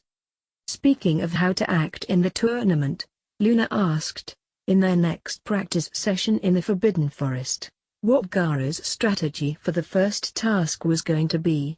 There would be some competition against the dragons, and presumably the challenges would be individual, since there was 1 dragon per champion. "I will defeat it," Gaara said. He had read up on dragons after first discovering them in the forest, and he had even asked Hagrid about them, since the half-giant seemed to be an enthusiast of some kind. They were large, possessed sharp teeth and talons, could fly, and almost all of them could breathe fire. Even if the fire posed an increased risk, Gaara was confident he would be able to take down any of the dragons with his sand. "If you say so," Luna had said, continuing to read her latest book on dragon wrangling and management, just in case Gaara's sand or animal magnetism failed to do the job. She was set on one of Fluffy's paws at that point, having grown so used to the presence of the enormous Cerberus that it seemed only natural to rest with the dog. Fluffy for his part seemed to like any positive human attention, after they came to trust one of the diminutive redhead's friends. Draco had not yet earned the privilege of approaching Fluffy, which he said he was okay with. After all, Luna was already covered in slobber from Fluffy's panting head stationed directly above her, which was a common occurrence. She had brought an umbrella with her once, to guard her book from the slobber rain, but Fluffy thought it was a toy and Luna needed a new umbrella. "Draco and I are worried you've not prepared enough," Luna said after biting her lip. "You've been talking with Draco?" It wasn't an accusation, more a surprise. Gaara had been under the impression that Draco only tolerated Luna's presence on rare occasions when they were around Gaara. To hear that they had been meeting up and discussing Gaara was odd. Just the once. Gaara would admit, he had not taken to preparing for the first task with the same zeal that was exhibited by the other champions. Potter had spent more time in the library over the past couple of weeks than he had probably spent in the last 3 years. And he had seen Delacour and Crumb on separate occasions practicing their spells or even dueling their classmates. Gaara, on the other hand, had been reading a series of novels. "He and I are just worried." "Yes," Draco had expressed concern to me directly. "He has?" Luna asked. Her acquaintance with Draco was not a deep one, but she was surprised to hear Draco was, in fact, the kind of person to open up and share his feelings like this. "Indeed. He tried to hex me because he was frustrated." Gaara had taken 5 minutes to work out why Draco had tried, and failed, to cast a relatively harmless spell at him. "Really? Were you okay?" "Of course. My sand protected me, as always. In any case, friendship is sometimes violent." "What do you mean by that?" Luna asked, tilting her head. "My first friend once head-butted me." Gaara reminisced. "Oh my. Why did they do that?" "I was trying to kill him and everyone he loved. It's how we became friends."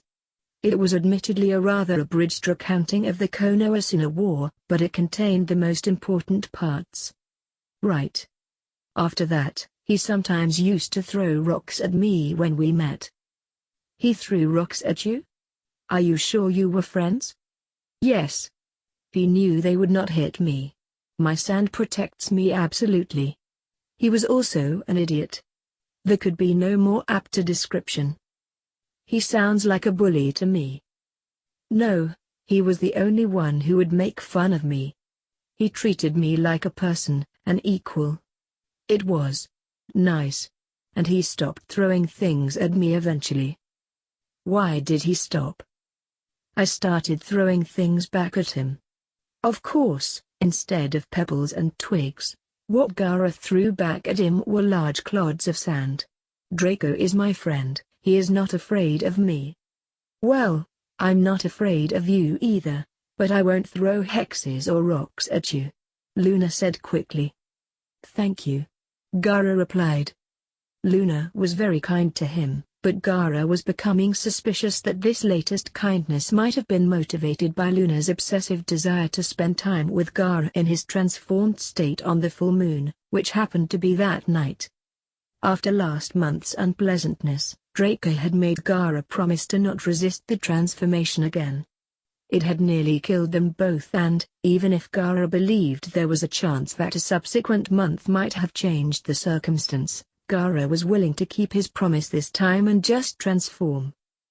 Besides the promise, it wasn't too long until the first task and Gaara didn't want to be in the process of recovering from fractured bones or missing nails in the finals days before competing. He did not anticipate having to do much moving, but it wasn't worth the undue risk to avoid the routine humiliation of transforming. That said, there was no reason anyone needed to see him in that ridiculous form. Gaara waited all afternoon for Luna to bring up the evening, but she did not. As smart as the Ravenclaw girl was, there was no chance she had forgotten what was to happen, so Gaara hoped in vain that Luna might have overcome her fixation. If he had seen the notebook she dedicated to drawing and theorizing about his world's Tanuki, he would have given up on that hope. In the evening, when he was alone, Gaara transformed like normal, a relative concept, without incident. He was out in the forest again, since his fur insulated him well enough against the winter chill, and Draco had seemed averse to him staying. Whether this was related to the horrific memories of last month, the ongoing distance between them, the mound of homework Draco had to do, or whatever secret project he was working on, Gaara didn't know. But Gaara had no interest in imposing where he wasn't wanted. And it was pleasant to run in this form.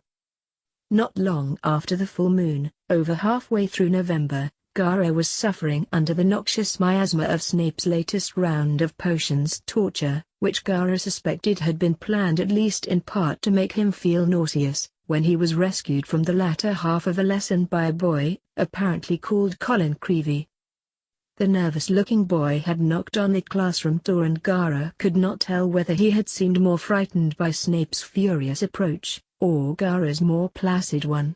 Snape, always glad to be rid of Gaara, however, was less pleased by his class being interrupted for no good reason. And he certainly did not believe a nonsensical ritual related to the damned Wizard tournament anywhere near a good reason.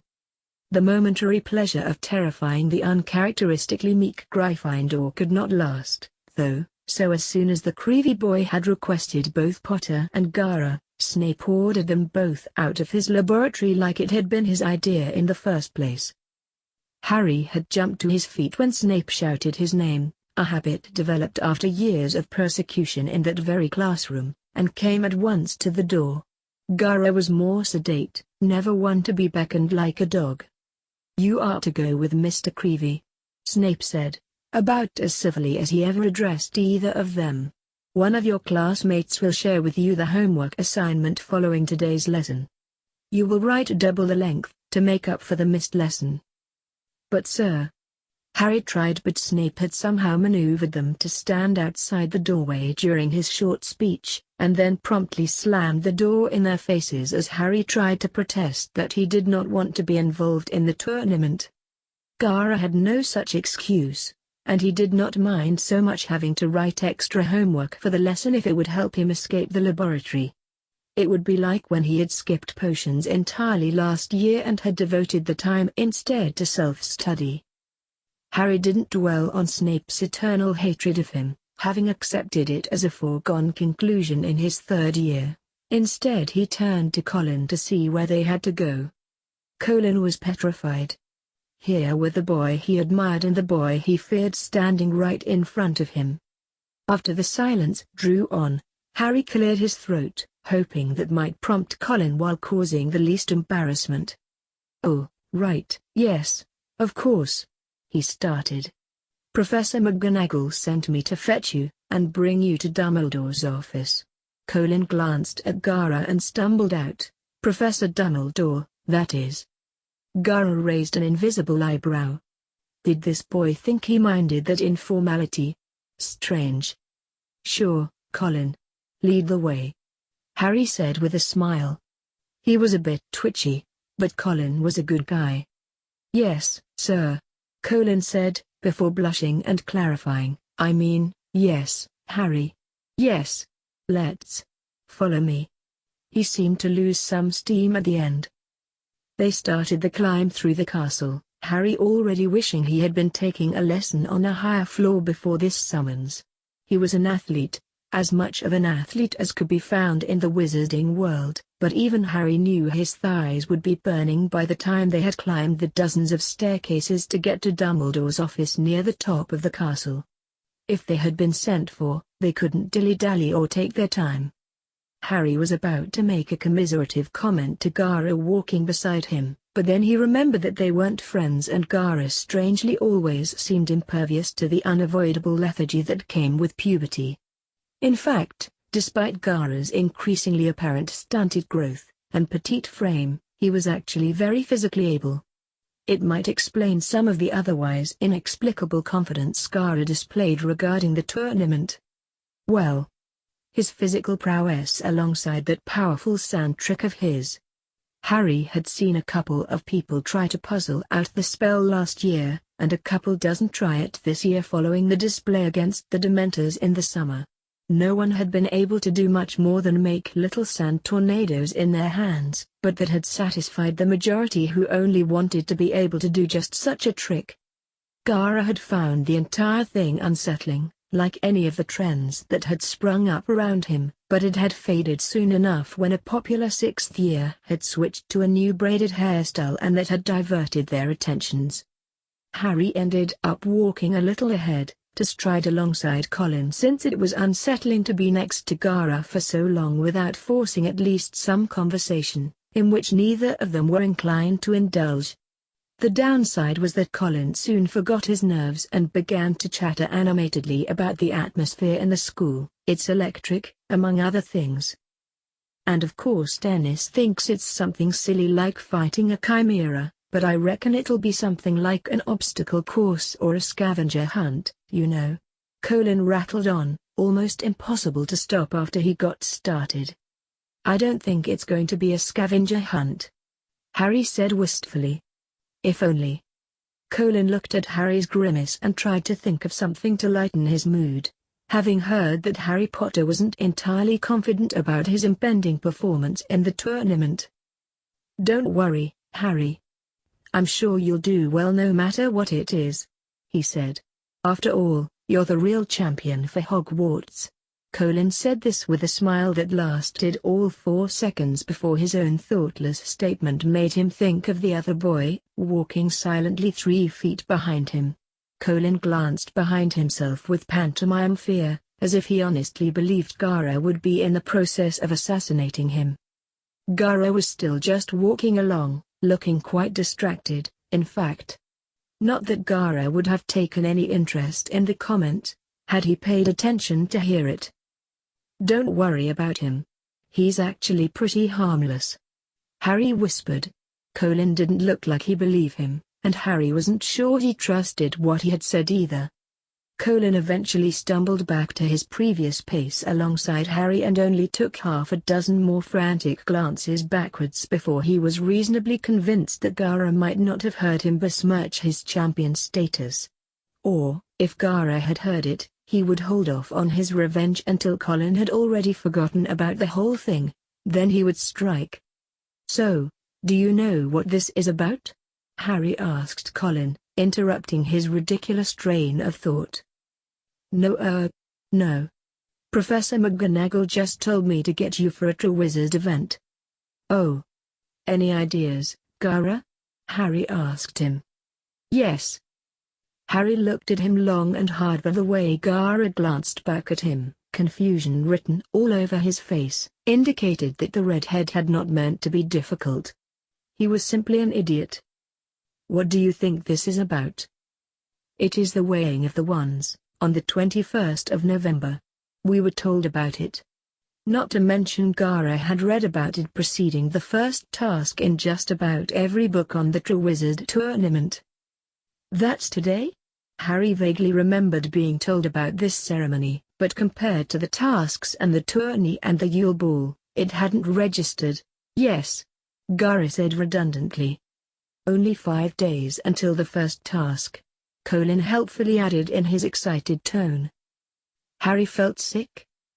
The staircase to Dumbledore's office was already waiting for them when they arrived, which was a shame as Harry would have appreciated a couple of minutes to regain his breath. In an effort to reduce the time he spent in proximity to Gara now that he felt he had insulted him, Colin had set a fast pace up to the top of the castle, and Harry was breathing a little harder than he would like. Evidently, without the House Quidditch Cup and corresponding practices, Harry had fallen a little out of shape. He would need to work on that, even if it was too late for the first task. "Thanks, Colin," Harry said between breaths, so neither Colin, who was suffering even worse, and Gara, who seemed unaffected, would hear just how out of breath he was. "No problem." Colin looked like he wanted to say something else, but then he looked Gara in the eyes and started speed walking away instead. Gara said nothing, instead turning to ascend the final staircase and get this over with. The books had been vague about the exact procedure involved in the weighing of the wands, though it had said enough to indicate that there would be nothing of great concern for someone like Gara. That just left him with the annoyance of a probable publicity event. In the usually serene office were waiting many more people than either Harry or Gara had been expecting. Both of the other champions and their head teachers were already waiting for them, along with their own headmaster and deputy headmistress. Those people, Gara had expected, but the others. Dumbledore's office was normally quite spacious, rarely hosting more than a few people at once, and here were dozens. Fudge had brought along Crouch and Bagman, along with a handful of ministry flunkies and Henrik Morbius hovering behind them, all huddled in an officious flock. There were also quite a few reporters and photographers dotted about, taking pictures of everyone, and then snapping a couple hundred pictures of Gara and Harry as they entered. The reporters all rushed forwards to start their badgering, but McGonagall was quicker, despite her age, and she managed to guide the boys over to where the champions were to await the start of the proceedings. When they hurried over to the other side of the room, Gara saw that the man who had sold him his wand was also present. He must have been an important wand expert to have come all the way from London for this, Gara thought. The din of reports repeatedly shouting inane questions was beginning to upset Gara quite profoundly, to the extent that he was already planning to leave the event and make his apologies later. He had said he would participate in the tournament and win it, but he did not think he could stand this sort of atmosphere. Not for long anyway. Shukaku was screaming some familiar suggestions, and it was starting to make the backs of Gara's eyes ache. When was the last time he had slept? It might have been a few days, definitely no more than a week. Still, it was already souring his mood. "Now, if I can have everybody's attention," Fudge announced, stepping up and turning so the cameras would get his good side, forgetting that the magical cameras would capture him turning and posing, looking less regal than he had planned. Clearly Fudge was still trying to run things. Gara was just about to use this distraction to slip back and away to the door, or, failing that, the window. He wouldn't make a sound and no one would notice his absence for a couple of minutes. And then a hand settled on Gara's shoulder. "Thank you for coming, boys," Dumbledore said warmly, his other hand on Potter's shoulder. "Minister Fudge, perhaps we should give Minister Bagman some room to start proceedings properly. He is running the event, is he not?" The scowl on Fudge's face betrayed his fury, his head turning a very ghastly shade of purple. Clearly the bad blood between Dumbledore and Fudge had not improved in the past few months. Gara was not paying attention to these undercurrents, however. He was wondering how the old man had anticipated his escape and held him in place so efficiently. Bagman blinked owlishly, startled to, in fact, be running the event he was supposed to be running. "Right, yes. Well, let's begin," he said with wide arms.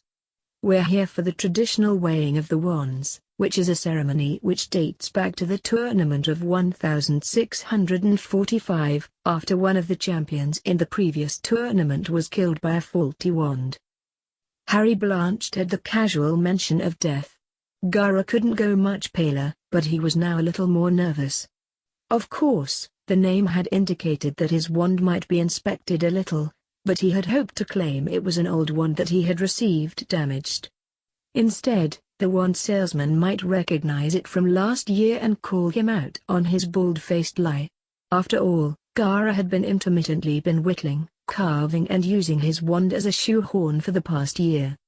All of this had probably not helped Gaara's spell casting. Luna had claimed it could take half the blame for Gaara's spectacular failure on most of the spells he tried to cast now. Luckily, he was rarely, if ever, called upon to demonstrate spells in classes, and if he quietly skipped out on doing the practical parts of the lessons, the professors mostly turned a blind eye to save on repairing the damage should he have attempted whatever simple spell was being learned. Gaara was betting on receiving Dumbledore's help at the end of the year, as he doubted he would pass another end-of-year exam like he had last year. And now the entire wizarding world would know just how reckless and destructive he had been with his wand. Hopefully they wouldn't stoop to saying such hurtful things on the subject as Draco regularly did. Your wands will be your most important assets in the tasks to come, so the foremost expert in wand lore in Britain, perhaps the world, will examine them each in turn. Bagman said, unknowingly rubbing it in. The champions were asked to line up, and only when all eyes were on them did Dumbledore take his hand off of Gaara's shoulder. Gaara ensured he was stood at the end of the queue, to give himself as long as possible to come up with an excuse. Now, Mr. Ollivander, if you would be so kind, would you examine each of the champions' wands, please? Bagman said. Yes, of course. Ollivander said, shuffling over to the end of the line, to Crumb first. Victor sullenly stepped forward and surrendered his wand to Ollivander. Crumb appeared to be in a foul mood, but Gaara was not a good judge of these things. People often thought he was in a worse or more murderous mood than he really was. Then again, Gaara was currently in a medium murderous mood, and he expected his glare was reflecting this. Yes, quite nice. A Grigorevich wand, if I'm not mistaken. One of the world's finest crafters, though very different from how I prefer to do things. Ollivander's words ended in a mutter as he started to look closely at the thick wand, paying no attention to the tight nod Victor supplied to confirm the maker's identity. Ollivander held it in both of his hands and tested its flexibility, and then ran his fingers along its polished surface. A very fine example, indeed. 10¼ inches, quite inflexible, hornbeam wood and a dragon heartstring core. Lovely. Gaara wondered how the man was able to discern not only the type of wood, which might have come from specialist experience, but also the core embedded in the wood by some proprietary means. There was no way to see the core, so how did he know? And if it was some magical ability, how come the wand maker had not been able to tell what was in Gaara's wand when he bought it? Peculiar. The man, in full view of the press, used the wand to conjure some bright sparks and then cast a simple spell. Both were performed without any issue, so Ollivander pronounced the wand as being ready for the tournament. It was handed back to Crumb, who didn't so much as look at it before he holstered the wand at his hip again. Fleur was in a comparably bright mood, smiling sweetly at the old man as she stepped forward to hand over her wand.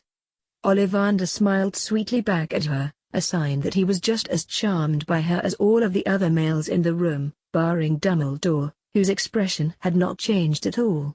Gaara wondered if his age protected him from whatever effect she exuded on men. But then why didn't it work on Gaara? Ollivander paid the same careful attention to Fleur's wand as he had Victor's. Most peculiar. Might this contain Velar hair? Fleur smiled wider and said in her thick accent, yes, it does. Interesting, very interesting. That must make for quite a temperamental wand. It is well suited to a temperamental girl, she replied.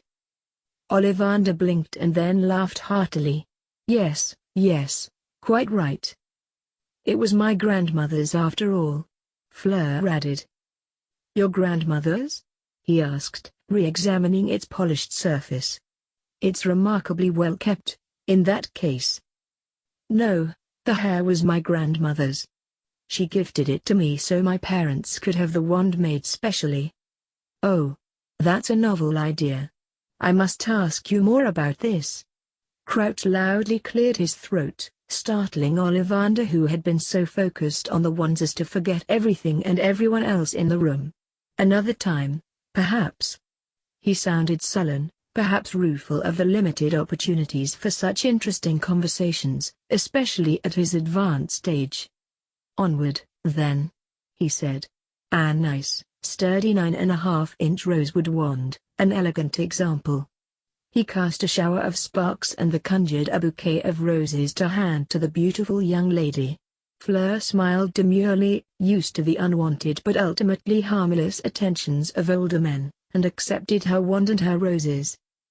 The flowers were found dumped in the bin of a nearby classroom an hour later by Filch, who put them in his finest crystal vase and proudly displayed them in his office cupboard. Despite appearances, no one who truly knew Filch could say he didn't have an appreciation for the finer things in life. Sadly, the only being who knew the caretaker like that was Mrs. Norris, and she wasn't talkative enough to let the secret out. As Ollivander had been examining both Fleur's and Victor's wands and marveling at their pristine conditions, so had everyone else in the room. The assorted press were taking pictures of the wands that they almost certainly wouldn't use unless the story encompassed more than 2 or 3 pages of their magazines and newspapers. Harry has also been watching, always having been curious about wands, and now he felt rather embarrassed by the murky state of his own. It hadn't occurred to him before that moment to clean his wand and make it look presentable. Looking down at it, he now noticed all of the smudges, finger marks and minute scratches and scuffs that covered it. Where the other champions had handed over wands with mirror shines that could have just been taken out of the box, Harry's looked entirely dull. In what the scruffy teenager thought was a subtle move, Harry casually wrapped his wand in a fold of his equally shabby robes and tried to polish some of the marks off of his without anybody noticing. Of course, several reporters noticed and made sure to snap pictures of the young boy who lived looking, as he was, like a schoolboy caught short. It was just fortunate that, in consideration of the slim possibility that he might be observed in the office filled with cameras and journalists, Harry had resisted the temptation to dab a little spit on his wand to clean it a bit better. That would have made the picture of Harry used in most of tomorrow's papers all the more embarrassing. It was already pretty bad compared the statuesque and regal-looking photos of Delacour and Crumb that ran alongside it. Harry looked up from his trying to buff out the scratch from the time Ron had tried to use his wand in second year and dropped it out a window when it sparked viciously, to find Ollivander was already standing in front of him waiting. All pretense of subtlety was now gone, so Harry blushed furiously red and stood up straight. He held out his wand haphazardly, lacking the elegance of the other presentations, but Ollivander's receipt betrayed no sign of diminished awe. "Now this is a wand with which I am familiar. No doubt you remember, Mr. Potter, what I told you of it and its sibling wand 3 years ago." How could Harry forget? It certainly looks like it has been put to a lot of use since then, I would say. "Excuse me, sir," one reporter yelled from the back of the crowd with an Eastern European accent, "what do you mean by sibling wand?" Ollivander looked a bit aggrieved to be interrupted so abruptly, but before he could turn to answer, Crouch spoke up. "No questions, please. No questions.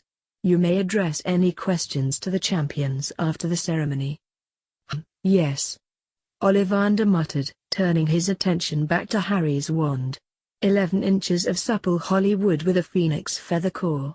An excellent wand, if I do say so myself. Harry's attention was drawn to the loud scribbling of the journalists in their notebooks. He'd never thought he would be grateful to the ministry, but Crouch had just saved him from having to try and explain why his wand's core was somehow linked to Voldemort's. Ollivander cast some bright golden sparks, in a larger cluster than either of the others' wands had managed, Harry noted smugly. Next, the wand maker conjured a small but ornate table on which a delicate statue of a phoenix sat, for only a moment before Ollivander banished the boastful construct back to the ether. "Yes, that should do nicely," Ollivander added as his final verdict before handing Harry's wand back to him. Finally, it was Gara's turn. I've been wanting to see you and your wand again for some time, Mr. Gaara. Ollivander said.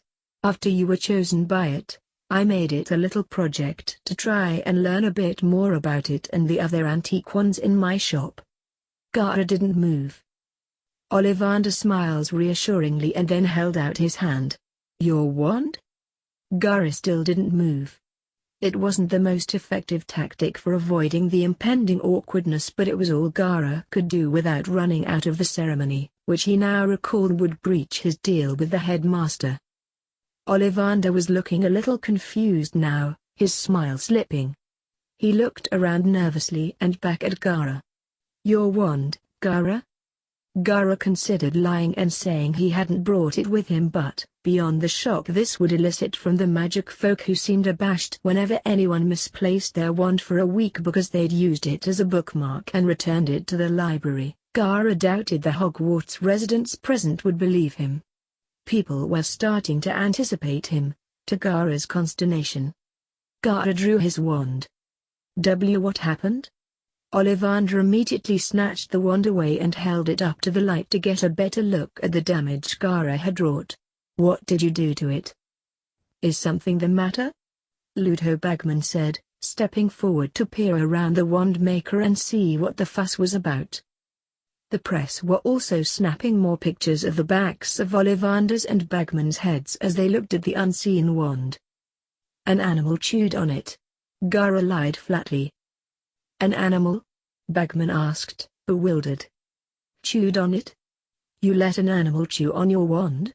Ollivander was taken aback, both by the thought of such carelessness and also by the quite obvious lie, judging by the clear knife marks in the wood. It was too fast for me to stop it. Gaara continued his lie. The other adults in the office were beginning to draw in closer. Harry was rubbing his closed eyes under his glasses, staving off a more histrionic reaction to Gaara's latest spectacle. And both Dumbledore and McGonagall were staying well back, unsurprised that Gaara would cause the issue. Minerva, for one, had already seen the late entrant mangling his wand. She had told Severus and washed her hands of the matter. Evidently his head of house had failed to rectify Gaara's inexplicable behavior. Will it still function? Fudge finally spoke. He was red in the face, as he often seemed to be as far as Gaara had observed. Evidently, the man was upset at one of the British champions already derailing the tournament again, before the bloody tasks had even started. This was supposed to be a formality. Will he still be able to compete with that? Fleur asked from her end of the line. She sounded concerned, but Gaara assumed this was faked for the sake of the witnesses. What sort of person would be concerned about a competitor? The ministry officials were hard at work, keeping the reporters from circling around and getting a closer look at Ollivander's horror. The old man, for his part, was studying the wand closely, inspecting every facet and every hole Gaara had carved out of the scarred thing. This wand is hundreds of years old, made out of African blackwood. A wood that's no longer used because it was too hard to work, and ebony is a perfectly good alternative. However, dense as it is, all of these marks and holes might not have ruined it completely. I'm not sure what core was used, but, since it's not been exposed, the wand should still work. If just. The expert did not sound entirely sure. Those antique ones are not very reliable. Gaara heard Crumb quietly opine. It functions well enough, Gaara said in defense of his carelessness, but quietly added, though, it has become marginally more temperamental.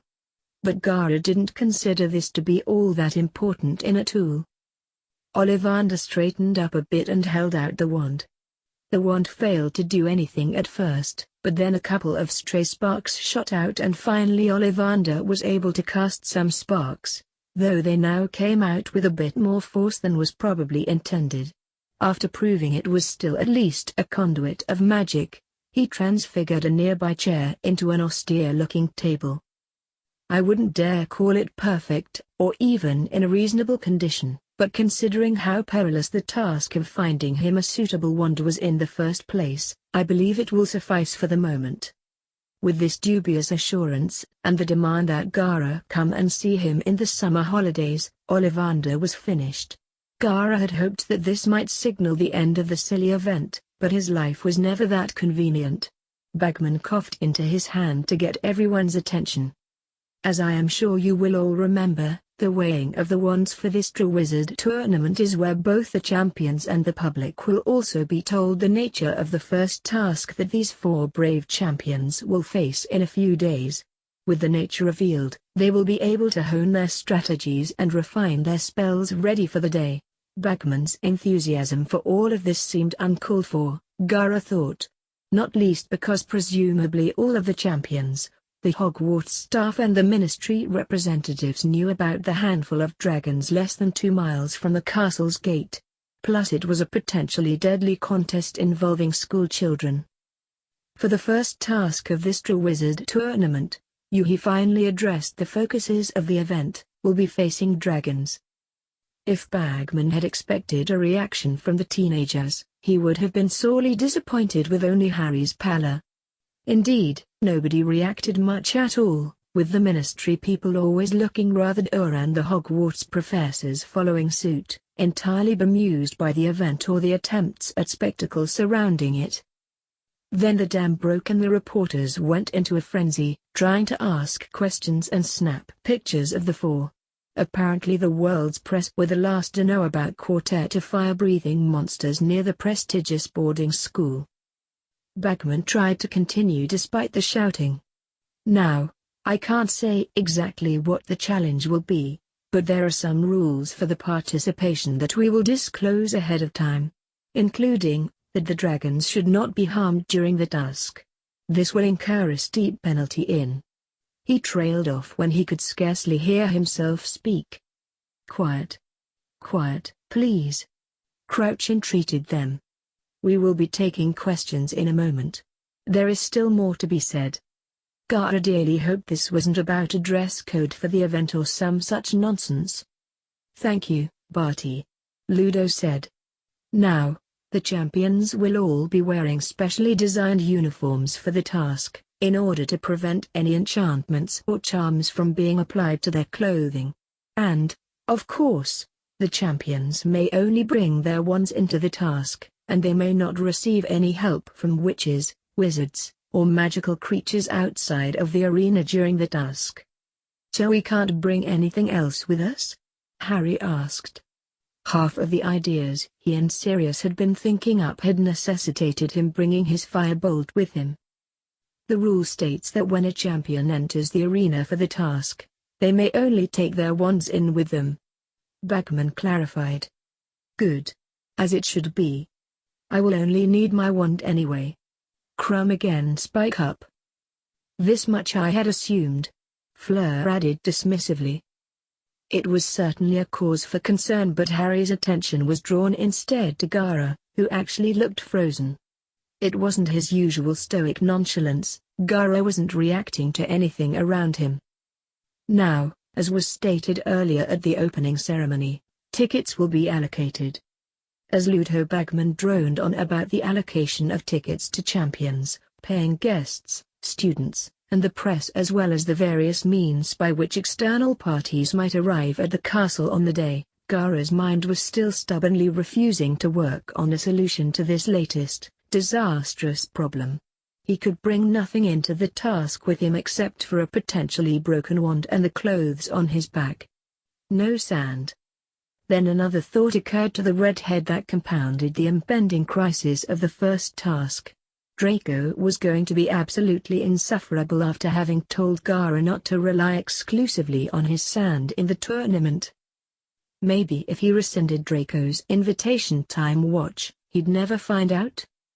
Then he'd probably just have his father buy him a ticket and would be both smug and angry. In Gaara's mental absence, Bagman had finished explaining the minutiae, and when tuned back in, Bagman was saying, now we will be opening the floor to questions for the champions. Thank you for your patience. Well, I do hope you enjoyed the videos so far and video game content. And don't forget to subscribe, hit that like button, and leave a comment down below. And I noticed 40% of you guys are not subscribed to the channel. If you can, please subscribe to the channel. It'll help me and help the channel grow. Until next time, goodbye!